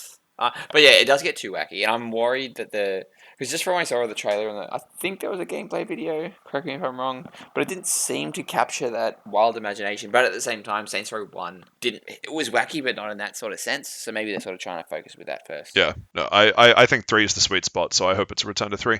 Don't have to spend too much time on that because obviously it was just a trailer and there was more to come. That was also one of the delayed ones, eh? Yeah. That one got the release window pushed back. Yeah, so we'll see about that one. Now, Good, because it was in the middle of a very crowded block. yes. Anyway, for the next thing on the list, I am super keen for this. My God, Warhammer 40k is getting a Space Marine sequel. Has anyone else played I Space have Marine not. 1? I've heard good things Not about Space it. Marine. I've played the other Warhammer games. Though. It's weird because Warhammer, at least for video games on PC, they're almost sort of their own Yeah. series now, but they all have different flavors. Like Dawn of War was kind of the RTS, Age of Empires style one, and that was excellent. Yeah, Space Marine was real, like visceral, third person. You felt like a Space Marine. It was kind of like you knew you were this walking tank, and you were just blasting through waves of orcs and chaos, and the sound and the combat. It all felt so good. And It's kind of like Killzone mixed with Gears of War, right? yeah, it was very big Gears of Warzy type feel to things. And so the fact that they're doing a second one, I am very, very excited for this. I don't think the last couple of Warhammer 40k based games have gone that well. I feel like they're all the Terminator based series where they kind of just strayed from the lore a bit, and they're like, okay, so Terminator 1 was pretty good or whatever, but what if we made people in Terminator armor do backflips? And it's kind of the same thing of like, well, hold on, you're wearing armor that would kill most humans if if they were to put the backpack on type thing. Why were they doing backflips now? So I hope this is kind of a return to what made Space Marine 1 great, and it's just a sequel, because I would absolutely take more of Space Marine. But yeah, super excited for that. We'll have to see if it follows through. Next one on the list, Warhammer Vermintide. Speaking of a different Warhammer series, obviously not 40k. Vermintide 2, yeah. Yeah, anyone want to touch on the DLC? Am I the only one that's played it? Probably. I played Vermintide 1 a little bit, really not much. I heard Vermintide 2 was better, but I just didn't get into it. Vermintide 2 is much better. Basically, for anyone not familiar with it, it's kind of like Left 4 Dead in the Warhammer world. Really fun, really fun. And the short version, Warrior Priest, is just there's different classes you can play, different characters. Salt's Prior, I think is how you pronounce his name. He's just getting a new shoot-off class. That's about it. So that's all we really need to say for that one. But great game. Cool. Cuphead is also getting DLC. Seth, you want to tell us about this? Yeah, Cuphead's DLC was announced years ago. It spent so long that I was kind of half expecting this to just be its own like standalone game at this point, or like a DLC the size of an expansion pack. From what I understand, it's one new island with a bunch of new bosses and everything, and it's finally got a release date coming June 30th. I'm very excited for this. I played the first island of Cuphead before on stream, and I fell off, mostly because I didn't get a chance to stream it again. But I'd like to stream through this game completely just before the DLC comes out and then roll right into that. I feel like we have to ask now. Refresh my memory. It's been so long since you've told us where we could find you on Twitch. So my Twitch is twitch.tv/Kai_Burr. Nailed it. Next up in the list, we have the 7 remake, Final Fantasy 7 remake. Finally coming to PC because that was PlayStation exclusive. Yes, PS4 and PS5. Yeah, cool. So that's finally coming to PC. That should be good. Funny thing about this, they accidentally released a debug version of the game on PC. Yeah, it's not very good. It's very bad. Yeah, the PC release has been very bad. Lots of bugs, and as I just said, it's a debug version of the game, so that's a big oopsie on their part.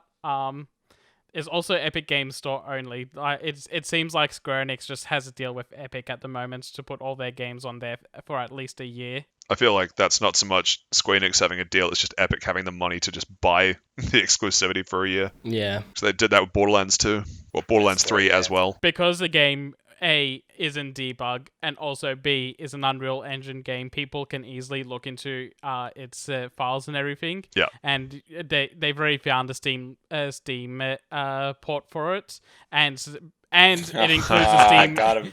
It includes a Steam database number for it, so people have already found a Steam database listing for what it's supposed to be. Yeah. So we know it's coming to Steam at some point. Sweet, can't wait for it to come to Steam. When's it coming to Xbox, but? Probably. I wouldn't be surprised if it comes to Xbox like in 6 months or so. Yeah, realistically, it would be like a year or two. I heard that was day 2 DLC after Temtem release. And then Final Fantasy 14 will come right after, and all three of them will come out at the same time. So I just get overwhelmed and I just play nothing. the greatest Game Pass month you've ever seen. Game Pass Bros, who won? Yeah, indeed. Forspoken. Yeah, okay, good. Whoa. Saw the word, I'm just like, oh, don't screw this up. Forspoken coming to PS5 and PC. They had a trailer for this. What were your thoughts on it, Seth? The trailer was to announce the release date, which is going to be May 24th, which is a little earlier than I was expecting because they've got Babylon's Fall and Stranger of Paradise both coming in March. So I was expecting this to be about June or July. So May 24th is a bit surprising to me, but also after the Game Awards, they started putting out some raw gameplay footage and people were giving impressions. And from what I understand, Square Enix just showed off a more extended version of the gameplay than what they've released to the public at the moment. And impressions seem good, but GameSpot specifically, from what I've seen, were kind of a bit on edge about it, saying it looks good, but without a controller in our hand, we don't know if it plays well or it's fun doing all the things that they've been showing us. Weirdly, that was also mine. So I don't know anything about this. I just saw the trailer. My first thought was for the first 2 minutes, it looked shockingly like how they did the Anthem trailer, which just gave me horrendous PTSD. And then because and the flying in Anthem looked really fun, and then you find out that the flying is all that game has going for it. Yeah, the flying is the only fun thing. Fucking hell, Exactly. Yeah. And and then in the gameplay for Spoken, they did like a sequence of running. They did some dialogue with some of the characters, I guess, during like a mission or something, and then combat. But it felt so empty. Like it just felt like a tech demo that they were just waiting to put other stuff into that world, because that world is fucking barren at the moment. Yeah, and from what Square Enix has said, it sounds like that might just be the case for the game, because the city that they show off is like supposed to be a last bastion for humanity, and Good way to save dev time. yeah, and the character you play as is the only person that can venture into these into like this mist miasma sort of areas, which have all been affected and run down. So it sounds like it's going to be a fairly empty game, unless like they shake something up and they're just not talking about it, because they haven't spoken a whole lot about this game. This is like the first time they've had an extended talk about the game. There was one thing in the trailer. I don't remember what line it was, but there was just something funny to me about the protagonist just dropping an F-bomb during combat. I don't remember what the line was. It was like "get fucked" or something, but it was like right before a big attack, and it was just kind of weird hearing that.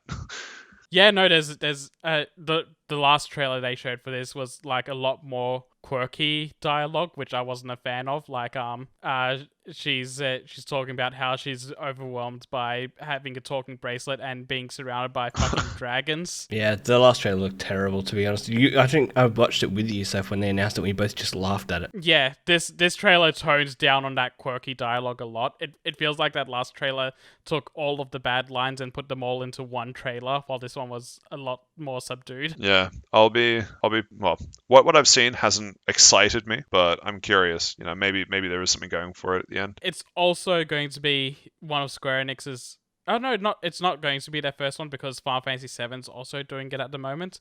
But they're going to start pricing their games like the same price that PS5 games are at the moment. So this is coming to Steam for $115 Australian, and There's no way on earth I'm paying for that.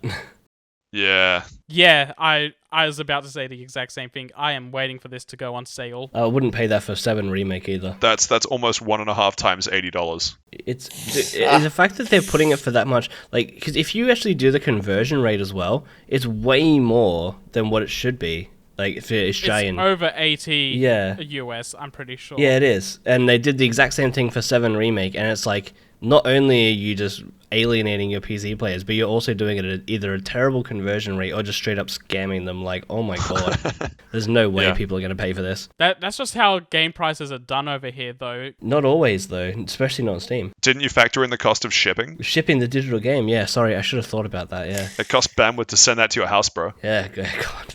From where I'm looking at, the 115 is $10 less than the 125 that's going on PS5 at the moment, which PC has always been like $10 cheaper than the console counterparts. So it's still lining up with that. It's just a problem of we're not being converted properly with what the US prices are. I have a PS5 in my house, and I still have not bought a single game for it because I refuse to pay anywhere near that much. I will quit games before I pay that much. Yeah, no, that's the same thing as me. That's why I only have Ratchet and Clank, because I got that for $60 instead of $115. Yeah, stupid expensive. Who has that kind of money? Anyway. Yeah. Anyway, the Halo TV series. Steve, what were your thoughts on this one? Oh, I'm excited. They've said it's not canon. It's live action, and it's made by Paramount, I think, and it's coming out February. Maybe I just imagined it, and that's what I want it to be. But I'm very keen. If you can't tell, I'm a really big fan of Halo, so I'm sort of cautiously optimistic on how it ends up. But at the same time, with how putting things into live action, maybe they shouldn't be done, like with the recent Cowboy Bebop. Yeah, Cowboy Bebop, yeah. I am very nervous about this for no reason other than the trailer that they attached to this has a bunch of like setup shots of, just sort of generic Halo-y looking shots. And then every Master Chief pose looks like an Instagram photo of a professional cosplayer. Yeah, it does. There's something it's awkward about it. I'm really nervous where it's going to be like just this. It's just going to look like a weird live action cosplay, and it's not going to look like a TV series at all. That's my big fear. Don't forget, I think it was with Halo 4. They did a weird live action thing, Forward Unto Dawn, I think is what it was called. There was Forward Unto Dawn. That was like a movie or something, I think. I thought it was... I think they were like extended TV episodes, maybe. Yeah, it was like, yeah. And I sort of remember that, and that was sort of good. And I get the feeling there was something else they did around Halo 5 time, but I can't remember. Obviously, because it wasn't very good. So it just sort of sees... I just sort of... yeah, I'm cautiously optimistic. I just hope they don't fuck it up. Yeah, same. Seth, Hellblade 2. Harsh words, go. That was supposed to be gameplay that did not look like gameplay, and if it was the most railroaded gameplay I have ever seen. I mean, to be fair, if you played Hellblade. Damn. Shit game, dead on arrival. Oh well, move on. Slitterhead. Oh, this is the Silent Hill studio, right? Yeah, the director of the first Silent Hill game and Gravity Rush games as well, which I enjoy a shit ton. He left Sony like a year ago, started up his own studio, and now they're doing a horror game called Slitterhead, which looks really interesting. Looking forward. It looks to be based on like Korean and Japanese like apartment complexes. So it's going to be like very enclosed and everything. But yeah, very excited for that. The most horrifying aspect of all, claustrophobia and being alone. Yeah. No, that's cool. Wonder Woman getting her own game. I don't really know what to make of this. Yeah, no, this was just an announcement of Wonder Woman is getting her own game. There wasn't even anything shown for this besides like a logo and Wonder Woman having a model, a CG model. I just want to put this in there because I think it's interesting. It could be fun. Kind of excited to see what they do with this because you don't get a lot of Wonder Woman media. Still in the DC universe, Suicide Squad. This actually surprised me. This looks really fun. It does look fun, and I'm very excited for it. I literally thought this was going to be fucking garbage. But it looks good. Yeah. Yeah, so did I. Captain Boomerang looks pretty fun to use as well. He does, yeah. I thought he would have been the worst character, but I'm still not sold on the writing. The writing, it's superhero writing, but yeah. But at the end of the day, it's a game. Like, we're here to play a game, not to listen to it. Yeah, and it looks like it'll be a fun game to load up with a bunch of people and play through together. Yeah, it looks like it'll be a good spin on the co-op for squad-based shooter. Yeah, but yeah, not much else to say besides surprised me. I'm very excited for this now. Did the Dune announcement surprise you as well? This is more like I'm surprised that Dune game is coming up at the moment. The movie just came out and was a big success. So you are surprised? Yeah, but not in the same way for Suicide Squad. Yeah, cool. Okay, so we can move on. Yeah, the movie just came out and was critically acclaimed, and I'm surprised that there's a game coming up for it as well. I'm kind of glad that there is. It's I don't know. It's kind of like the nostalgia hit of like this movie came out, therefore there just has to be a game based on it too. You know what I mean? Yeah, I miss those days because sometimes you get got really good games out of that, like Spider-Man 2. Shrek 2 game was excellent. Yeah, it was too, yeah. Aragon game was good. The movie was trash though. Madagascar 1, big fan. There was a lot of good games, yeah. Shoot, man, there were so many. Anyway, yeah, it's cool. Hopefully that one works out as well as all of our rose-tinted glasses want it to be. In what is perhaps one of the best news items in this list, That sounds sus. Amogus getting VR support. Man, that trailer was so scary. Yeah, that got me good. I knew it was Among Us the moment it happened, and from the perspective, it's like, oh, this is Among Us VR straight away. But like, just the shock of turning around, there was that red one just closing in on the camera. It was so good. I feel like that's going to be just a gold mine for the like community Twitch groups to get, like, there was like the initial round of everyone playing Among Us because it was super collaborative or whatever, and all the content creators got together. I feel like this is going to rekindle a lot of that, especially for the ones that have VR gear ready to go. Yeah, definitely. Looking forward to that. You want to mention anything about Elden Ring? Not really. It's just a lore deep trailer. This is probably like the thing that's going to get you a lot of what George R.R. Martin was involved with. So that was an interesting watch, but just kind of a hey, this happened sort of announcement. Yeah, fair enough. Josh, are you as excited as I am that Alan Wake 2, well, that Alan Wake is getting a sequel? I am absolutely excited. Alan Wake is probably my favorite 360 game outside of the Halo series by a considerable margin. You know that sound that they play whenever there's like a murder of crows coming towards you? Yeah. If I hear that sound, I still like seize up. Yeah, I only replayed it a couple of years ago, and it was still terrifying. It was excellent, though. Like, even the writing is very good, and I've been waiting for a sequel for so long. There are so many parts of that game that are so good. Did you ever play an American Nightmare? I did, but it wasn't as good. It was nowhere near as good. See, that's what I've heard. I have it in Steam, and I'm just worried because I have this great like picture of what Alan Wake 1 was, and I feel like it would go downhill if I played an Well, American now Nightmare. Josh has told you it's not as good, so you can go in there with a fresh perspective. Yeah, no, it's definitely worth playing, but It's it's... true. He is normally wrong about things. I am, but... So Oh, therefore, Alan Wake must be bad because he liked it. No, Oh, God, but it's no. good because I know it's good. the only bad thing about Alan Wake was how long it really takes you to really dive into it. Like, by the time you get like the light and the gun and everything, you're so substantially into the game that I feel like it would have lost a lot of people early on. But man, by the time you actually get to that point in the game, you're in for the long haul. You're in for the ride. I also think that there are a couple of points towards the end that you expect it to be building up to an ending, and it doesn't. But Yeah. it doesn't like keep you hooked. As in like, oh, you thought that was the ending. It was close. It's just kind of like, here's the ending. Nah, just kidding. And then there's just more gameplay, and you're like, ah. Yeah. The only other problem I had with the game was that it did that, like, 2010 thing where everything had to be like a dull gray, so it just kind Yeah, of that's lost a true. lot of it lost a lot of visual shock and part of that. It was like this old kind of horror movie thing, but it didn't really do it well outside of those horror scenes. But no, I'm super keen for number 2. Yeah, same. Seth, you want to tell us about Star Wars Eclipse? You have a note here that says that you found it hilarious. I also found it hilarious. You tell me why you thought it was hilarious, because I know why it's hilarious, but I want you to tell the other two. I think it's hilarious because Quantic Dream is developing this. That means David Cage has a hand in this. And David Cage. I find that so funny. See, I found it funny because the trailer is like a bunch of like just dudes drumming, and it's just like the back of them, and it's like building up this whole thing. And I found it funny for two. One, that they turn around and it's Snape. That it's just like a bunch of not Snape, Voldemort. It's just a bunch of Voldemorts drumming, which I found funny. And two, it reminded me a lot of the dudes from Prometheus. Yeah, they do. Is in Prometheus the movie? Yeah, the movie, the Ridley Scott Alien precursor.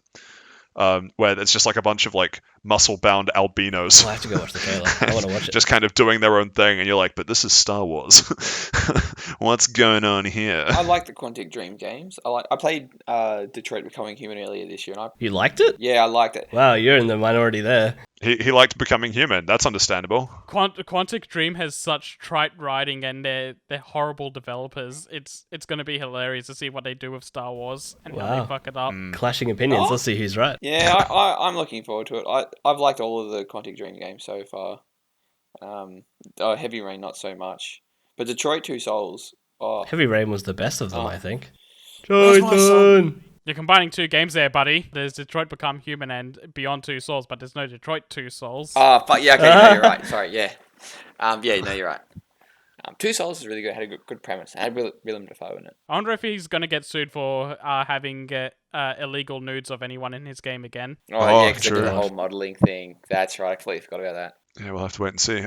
Sonic Frontiers and Sonic the Hedgehog 2. Also known for having illegal nudes. I'll start with Sonic the Hedgehog 2 because I'm pretty sure that one was first. But that Sonic 2 trailer was very fun, looks really good. And Idris Elba is a liar because he said he wasn't going to make Knuckles sound sexy. I've already seen a bunch of people editing that shot of Knuckles to be God, what was the name of that disease again? You're the only one that's going to remember this. Yeah, gotta go fast Yeah. disease. I don't know. Ebola.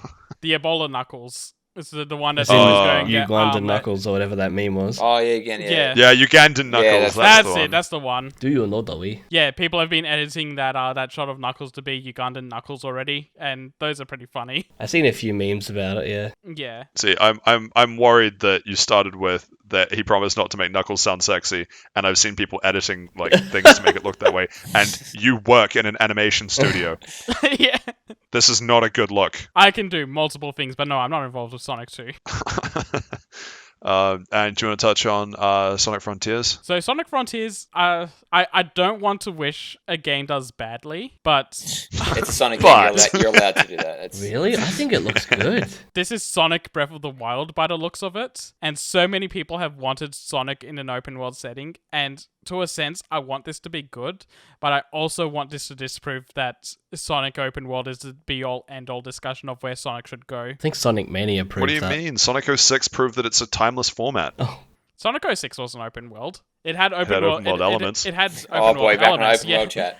No, I see what he means, but like it had open world elements with all the hub worlds and stuff, but like the levels themselves were linear levels. I don't think this is going to work. An open world Sonic game, I think it will. I'm excited for it has to be handcrafted like it's Bro, Kirby's getting an open world game. I think Sonic will be fine. Oh, Kirby. Oh, yeah, I'm so keen. I'm so keen. they're doing open world for the sake of open world. It's don't fall for the meme. I'll drop everything to play that Kirby game. I need it. Give me the marshmallow. Yes. I find it extremely funny that Friend-shaped Josh round boy. really likes Pokemon and he doesn't like Pokemon Breath of the Wild, but he hates Sonic and he's like, no, Sonic of the Wild looks good. Yeah, I didn't like Breath of the Wild either, to be fair, but I think this looks good. Oh, you have another fucking wrong opinion. It's so good. Mate, if they gave me a single weapon that lasted more than 4 hits until you get the Master Sword, maybe I'd enjoy it. Yeah, no, I agree with Yeah, that. that's like The a bad weapon part. breaking. But like, The weapon breaking system was horrid. It ruined the game. It absolutely So did. all right, I agree. It made the game subpar. However, you had to appreciate the sound of like a leaf breaking with the same sound of metal after you used it enough times on an enemy's head. Or a stick. See, that just sounded lazy to me. bonk. Anyway, Oh, I don't know. The sound design of the weapon breaking, like the weapon breaking sound, Yeah. I enjoyed. It was a good Well, I sound. don't think because you hear it so much. yeah, They had every to make attack. sure it was a satisfying Might just be sound. Stockholm. Yeah. Might just be the Stockholm syndrome talking. Who knows? But yeah, no, from that trailer, all the landscapes looked really flat. It didn't inspire a lot of confidence in me. It's got to be flat. You gotta run. You gotta go fast. Yes. If Sonic hits a speed bump, he breaks his ankle and dies, Yeah, but to Rolls me, down. like a cheetah in the wild. to me, You have to Sonic put him is a down. fun, fast platformer. Like, See, I Yeah, enjoyed. and you know the what's not slower fast? parts of Sonic. Bumps. you like the rough what part terrain. of Sonic? Sorry. I like the slower parts of Sonic. You know, I What the story? It's the slow parts of You Sonic. like, What you is? like the I like cutscenes? them. Oh, I mean, I like the Whatever, loopy loops and stuff, but like those are sick. Sonic Mania was absolutely excellent. I just find that a lot of the Sonic games where they're fast paced are fast paced for the sake of being fast paced and done badly. But that's because a Josh- lot of Sonic Josh- games are done badly. Josh is the type of guy that gets off a roller coaster. He's like, I like the loops, but standing in line was much more fun.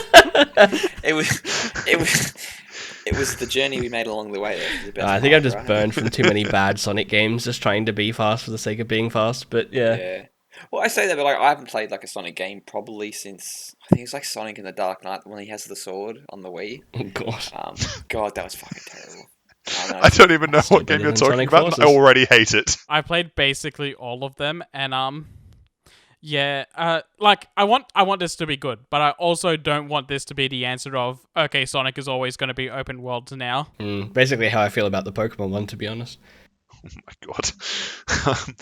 Anyway, before Steve throttles Josh over the internet, Homeworld 3 got a gameplay trailer. Yeah. Who wants to touch on this? I definitely will. Have anyone else played Homeworld? Probably not. Nope. Nope. No, Really I'm cool Googling game. it right now.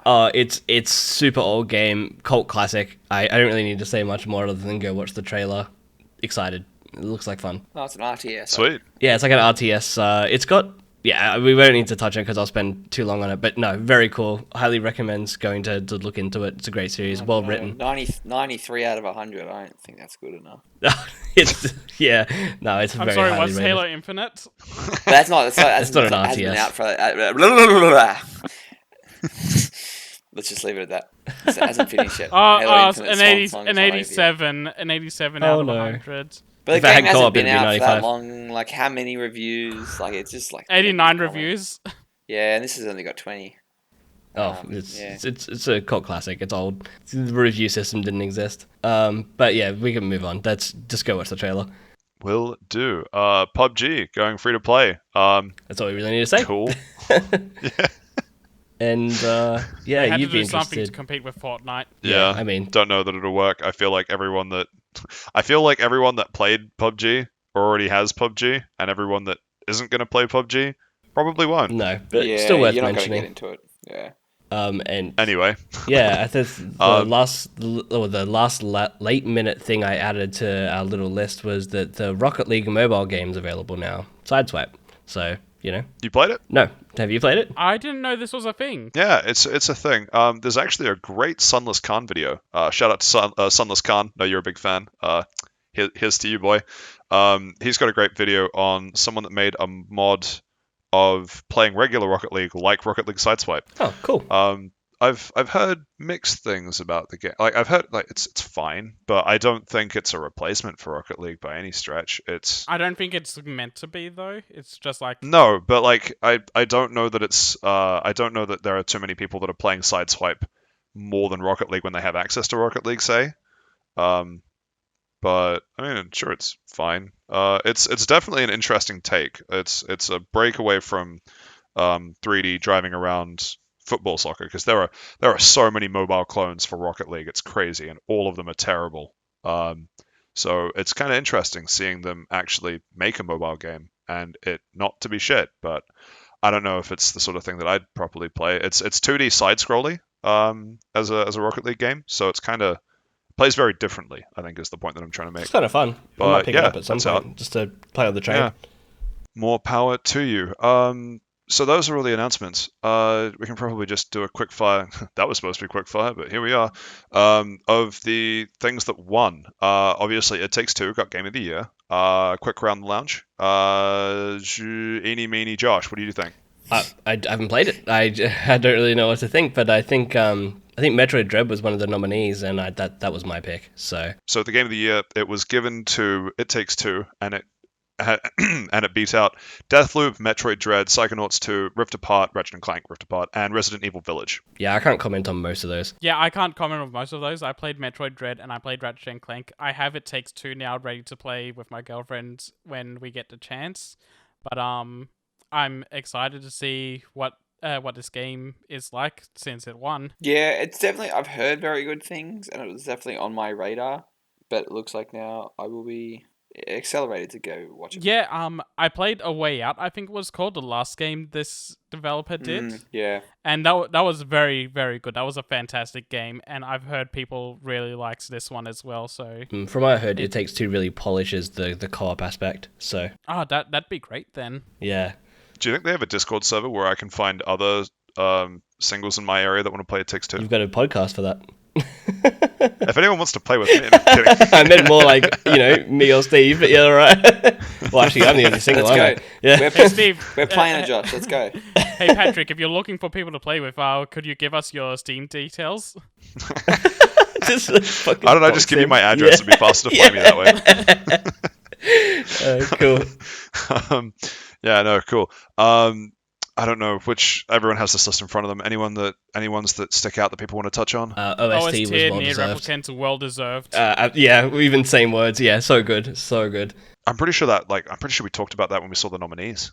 I actually don't know which episode that was now. 2 episodes ago? I think Josh was 2 here for episodes that. ago, I think. Yeah. I'm still upset that Voice of Cards wasn't in there, and they only had 5 nominees. But out of all of those, yeah, Near Replicant for sure. Yeah, should we just go down this list like we were for the news? Sure. Yeah. So action adventure, Metroid Dread. I was very on board with this one. Metroid Dread's a fantastic game. Audio design, Forza. I'm a big fan. Yep, me too. I understand why it won. I think it was well deserved. Best racing, also Forza. Color me Go shocked. figure. Yep. Were there any other racing games released this year? Formula 1 2021. True. I know there were a few others. Not Gran Turismo. Can't wait to talk about that next year. Oh, that's right. Just I'm not even clicking on it yet. But the one that was basically steep, but for like dirt bikes. I'm trying to find. I know the one. I know the one you're talking about. Where's best racing? It was best sport / racing. So it was F1 2021, FIFA 22, Forza Horizon 5, Hot Wheels Unleashed, and Riders Republic. Riders Republic was the one I was thinking of. Yeah, which is basically like dirt bike version of Steep. To be honest, Hot Wheels Unleashed looks absolutely excellent, but Forza's Forza. I think it was always going to win. Yeah. Kind of. I'm going to say slightly unfair competition there. Yeah. I think. Okay. Innovation and accessibility, also Forza. I found this exceptionally funny because it's presented by Chevrolet. Yeah, I thought the same thing. Got him. I just have one other comment about this. To the people that are in some of my lobbies, feel free to use some of those accessibility options because I think you might need them. They are there. I'm just saying, if they help you stay on the road, feel free to use them, particularly when it's supposed to be a co-op and I have to drag you guys over the line so that we win. Next there up at me. in... Sorry, was that for the innovation in accessibility? Yeah. Okay, I had to hop off for a second, but I just wanted to make a point that this award was presented by Chevrolet, so of course Sports Welcome to won. the conversation. Yeah. Okay, cool. I'm caught up. Welcome back to things covered by Patrick 20 seconds ago. Yeah, sorry, my dog was barking, so I had to hop off real quick. No, I'm glad that we had the same thoughts on it though. I think in good news for Maggie Robertson, but in probably also bad news for Maggie Robertson's inbox, she won Best Performance for Lady Dimitrescu. I have no wish to know what is in her inbox as a result of this. Mummy Big Vampire Lady won. See, you are part of the problem, Steve. There's some stats that are not safe for work stats that came out recently, and Lady Dimitrescu is not on a top 20 list. Oh wow, I'm surprised by that. Yeah, I was also surprised by that. So her inbox is maybe cleaner than we expect. It was just a good meme. All right, so best ongoing, I think, And best community support. and best community support. Yeah. It probably got best ongoing because everybody's in the lobby. But how can it be Yeah, ongoing because- if they're not selling it anymore? Yeah, no. It's ongoing because they only have the player base now. Like, if any of them stop, it can no longer be best ongoing. Yeah, is it truly can't go ongoing down. if it's not actually for sale? If they're still updating the game, it's still ongoing. The competition for that was obviously Apex Legends, Final Fantasy that won, Fortnite, Genshin Impact, and Warzone. So Warzone wasn't going to win. I think it was between Final Fantasy and Genshin or Fortnite, to be honest. Yeah, and honestly, the amount of support there is behind 14, I'm not surprised that it took both these awards. No, me either. So then I guess the next one down the list is RPG, which was Tales of Arise, which I've only recently started playing, and I already think it deserves it. Excellent game. Yeah, I've been watching my girlfriend play this on Twitch every now and then, and yeah, it looks fantastic. It looks absolutely amazing. Wait, so your Twitch stream is just you watching your girlfriend? What was that? Sorry? No, her Twitch stream. It was on her Twitch stream. She was playing it, not mine. Sick. If you would like to set me up, I would also. I'll also promote hers. Yeah, feel free. Does she get a shout out or? Okay. So if you walked into this one, if we wanted to watch your girlfriend, where would we go? At twitch.tv/Trinity505. So the competition for best role-playing was actually really tight. So I think there was quite a few really good games. So Cyberpunk 2077 is probably the worst one on the list. Monster Hunter Rise, Scarlet Nexus, Shin Megami Tensei 5, and Tales of Arise. So that is some really strong competition. Yeah. I would have put it between Shin Megami Tensei 5 and Tales of Arise. I would put Monster Hunter in See, that I list. would have as well. I Yeah. actually don't think Monster Hunter, on a role-playing perspective, is that strong. Which is also funny because Monster Hunter World won RPG when that year came across. Yeah, see, But World, like, that's not even a fair competition. World stacked up next to Rise, I think World just kicks its ass It in does, like every category. definitely. I think Monster Hunter is still a really strong competitor because from a story perspective, it's garbage. But I've never felt more like in tune with the character than chopping off some giant boy's tail, being like, "Yeah, this is awesome." You really get into the character. You mean you've never felt more in tune when you're sitting in a Discord with four of us going, "Wire bug button doesn't work," and you're telling us it's the wrong button? Yeah. But that was the early game. But yeah, no, Tales of Rise was excellent. So I Aren't highly all games recommend picking that up. RPGs when you're thinking about it? We've already had this discussion. We're not doing it again. Another time, buddy. We're delaying that talk for another time. Rats. Yeah. Best fighting, Guilty Gear Strive. I don't think this surprised too many people. I don't No, think that I think surprised for the anyone. netcode alone, it deserved it. I think Did it have the only rollback real in it? competition was It does. It has the best rollback in any fighting game at the moment. I think the only real competition in that was Melty Blood. So, and Nickelodeon All Star Brawl. Yeah, and Melty Blood's online is fucked at the moment. So Yeah, Nickelodeon wasn't going to win. What was the other ones? Demon Slayer, the Chronicles game, and Virtua Fighter 5. So yeah, Guilty Gear for sure.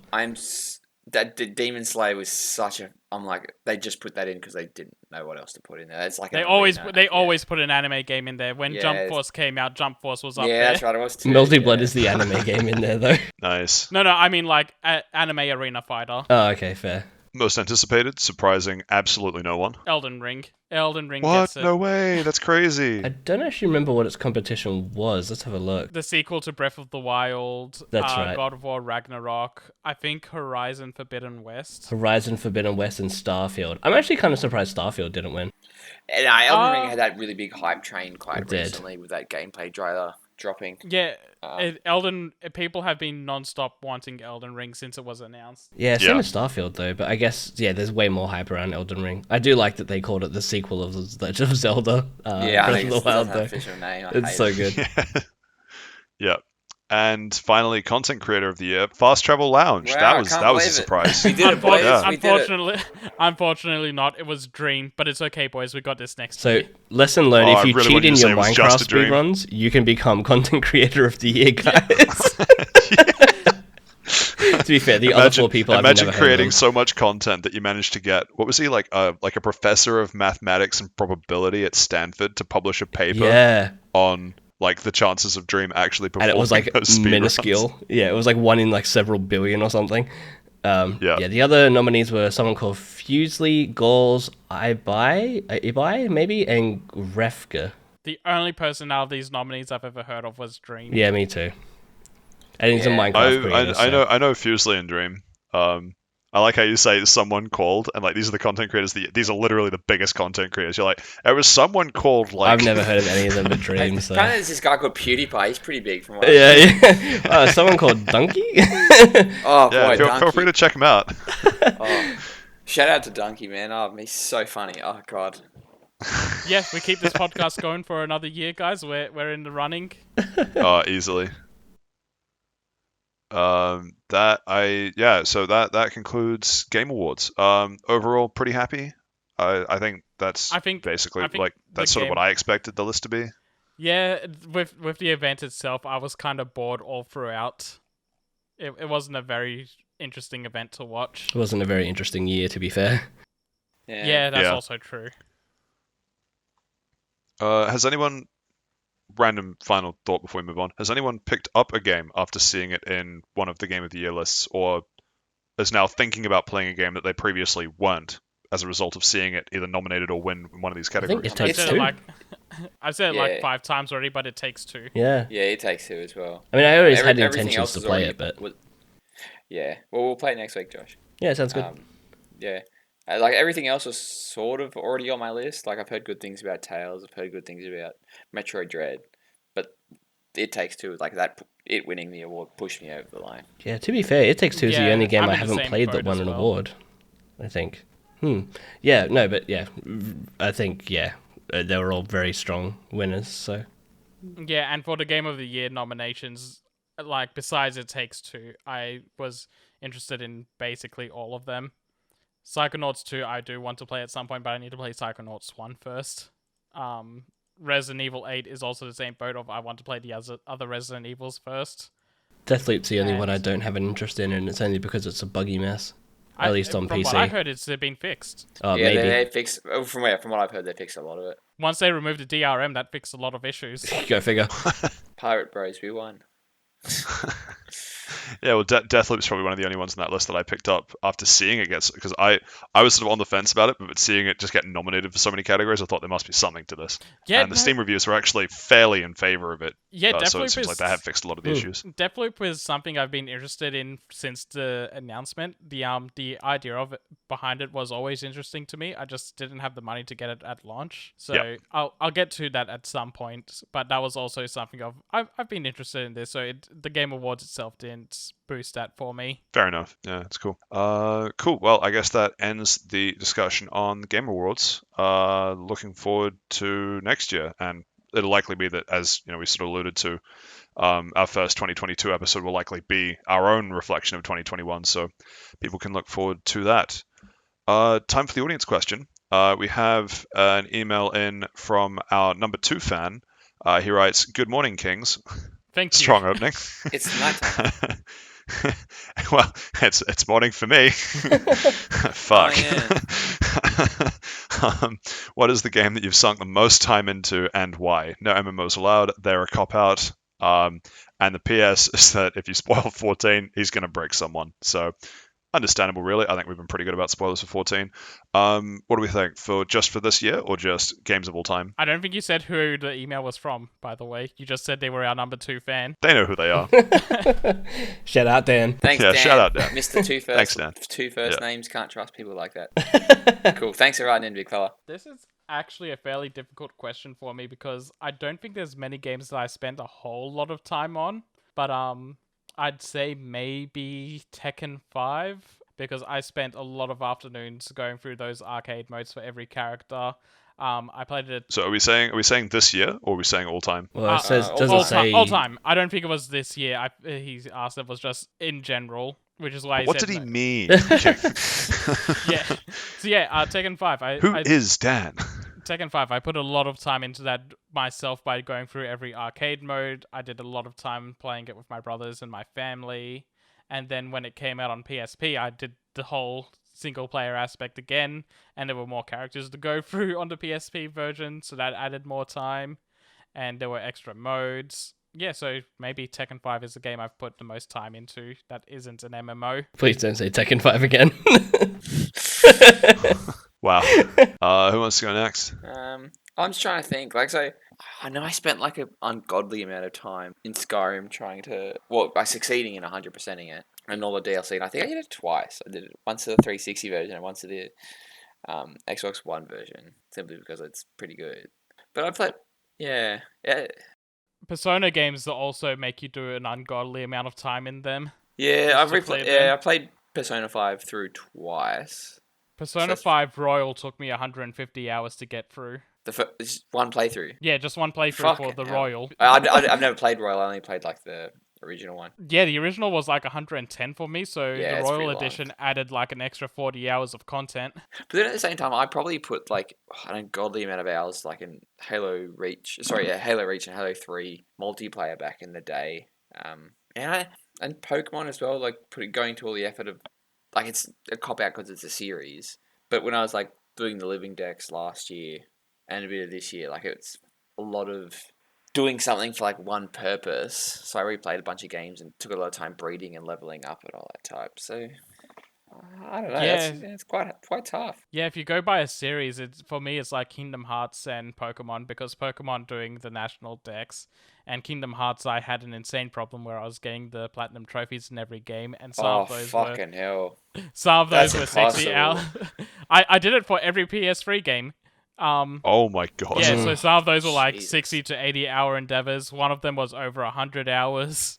Yeah, I 100%ed Final Fantasy 13 this year. Oh man, I am so sorry. Such a good game. But yeah, collecting those items. I'm so burnt out. I'm so burnt. I'll never want to fucking touch it again. I think I spent like 130 hours on it. Literally, and I had a whole spreadsheet just to help me keep track of the items and what I needed and what I didn't. And then at the end of it, I kept getting fucked up by the RNG. Like waiting for that Adamantus to drop like platinum ingots so I can buy stuff. Yeah, that's the worst part.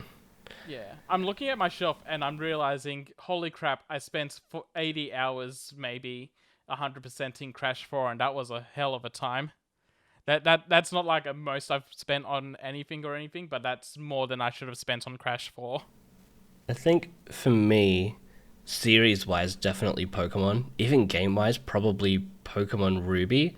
But I think it might just be edged out by probably the Halo multiplayers or Skyrim. Or even Monster Hunter World. But probably Pokemon Ruby. Yeah, World is also a big one. What about, what Pokemon game is your most hours in, Patrick? I'm scared to know what my Pokemon Y hours are, but I know that it's probably upwards of 480 hours, which I have in Omega Ruby. I'm guessing that's probably your Alpha most Sapphire. played, right? What? That's probably your game, this Alpha Sapphire? No, God, Oh, no. really? Oh, God. Okay, what is it? I imagine it's one of the Monster Hunters, actually. Gen so Ultimate, maybe? Dota 2, 3,300 Oh, God, hours. Dota 2, man, of yeah, that's course. right. Yeah, I was Oh, gonna say, like, I surprise. thought you guys loved Dota. Like, Oh, God, yeah. Yeah. I've got, like, easily 2.5k hours. Oh, it's definitely Dota. Yeah. Get wrecked, nerds. Second place, Borderlands 2. On Steam alone, I have 850 hours in it. How? But I also played it on other Oh, platforms. my God. How have you put that much time into Borderlands 2? Yeah. When you Yes. pitch for this I have crowd. every character at max level. Yeah, but even then, 800 seems intense. Yeah. I also farmed a lot. Yeah, that Yeah, does you're sound like you. natural to get them all to max level. Yeah. What else is on that list? So in terms of series, Monster Hunter hands down. Well, okay, I think Dota 2 on its own is the most thing to like even compared to a series is more than I've put into I anything spent else. But thousands of hours in Dota 1 as well, so if you ever played it that... would be very, very closely followed by Monster Hunter, where I've got 560 hours in World, 600 hours in 4U, 500 hours in Gen, 50 hours in Gen U, 200 something hours in Rise. So whatever that adds up to, something horrific. Yeah, a lot. And then another 100 or so hours in Freedom Unite, Yeah, back wow. on the PSP. Shout out. Yeah, so my stats are absolutely god awful. Oh gosh, I can't believe Dota was like just such a shell shock for me. But yeah, I'm glad we both have the same one. Yep. I'll see you in therapy. Why have I, to answer the second part, why have I put that much time? No fucking clue about anything that I've put that much time into. I don't know. I need help. Mine was just to escape from uni in high school, I think. Yeah, that was definitely a big part of it.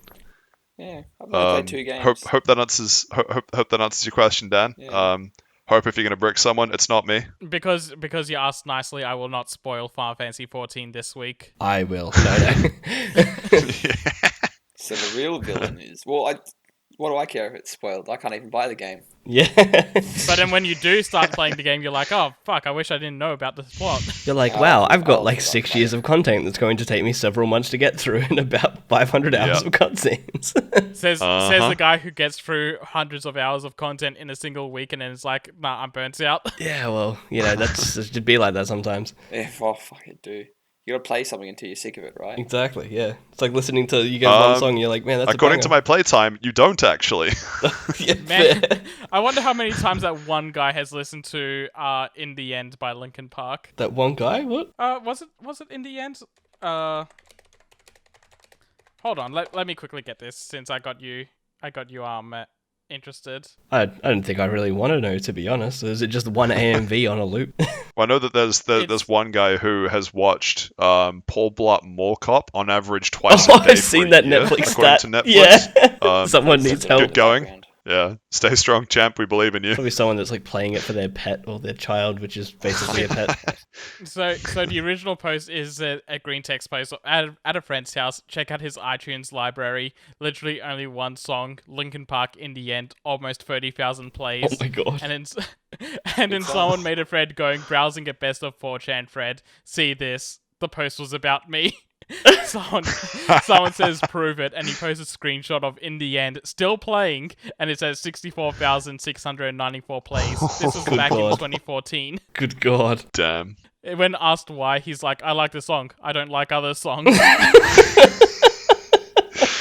mean, That works. that's a good answer. Man, words to fucking live by, honestly. Yeah. I wish I had that approach. I like this, I don't like other things. Oh man. Anyway, if anyone else out there listening would like us to answer a question or would like us to stop answering questions, feel free to let us know. We have a mailbag, fasttravellounge@gmail.com. I guess the other social plugs, might as well do them. Twitter at fasttravellounge -1L. Josh, did you find the L when you were gone last week? Yeah, I did. It was in your Dota matches. Holy shit. Yeah, cop that. Excuse me while I go and cry.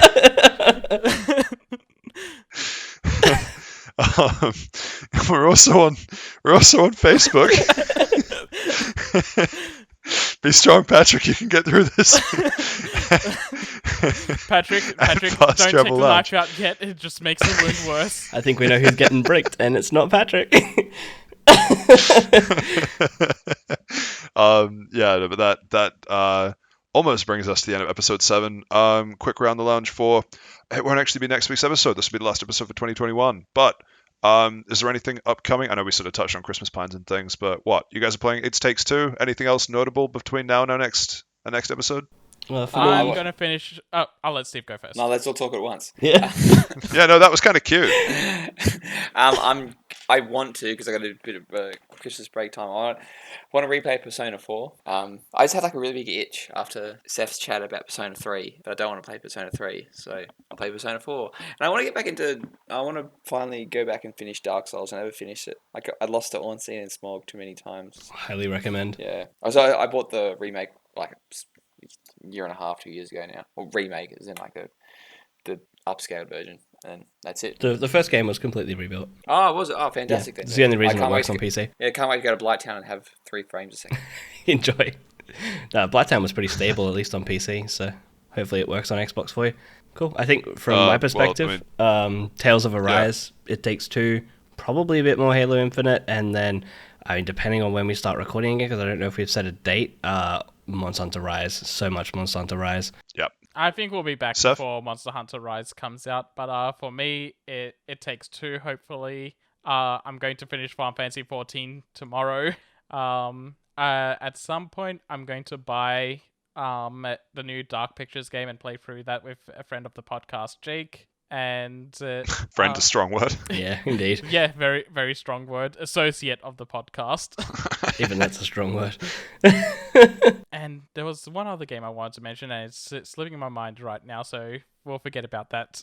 Sonic Forces. No, never again. What about you, Patrick? While Steph thinks. No, I said I'm going to drop it, so yes, just move on to Patrick. Sweet. I think I might grind out Borderlands 2 a bit more. God. No, I Gotta get those Dota 2 numbers. I've never finished that game, so maybe you will. I've finished it for you, trust me. Oh god, actually, now that I think about it, I've also got several hundred hours in Borderlands 3. Fuck. Okay. Anyway, I will not have a gaming computer near me while I'm visiting family and things. So I don't know, it might be a little bit of more like Battle Tower stuff and BDSP. Otherwise, shoot, I don't know. Might play some Vita or something for a change. Some more Monster Hunter. Who knows? Oh man, the store is still up, so you can buy something on it. True. Or I've actually been meaning to, and slowly working towards finishing off Generations, so that I can finally start Generations Ultimate properly. Just because God. I See you next year. Like I only want I want to port the stuff into Switch because you can only do it a couple times, and I need everything finished on Generations because as soon as I switch to Ultimate, I'm never playing Generations again. So it's kind of like a need to do it once, do it right type deal. So who knows? Maybe without a gaming PC, I'll just end up playing with Monster Hunter. Because Lord knows I haven't done that enough. But that will be it for episode 7. People can look forward to everything we've discussed in our next episode, which will be 2022. From all of us here at the Fast Travel Lounge. Hopefully you have a safe and wonderful Christmas/holiday break. That the new year is fun and eventful. Hope everyone continues to stay positive and test negative. And we'll see you all again in 2022.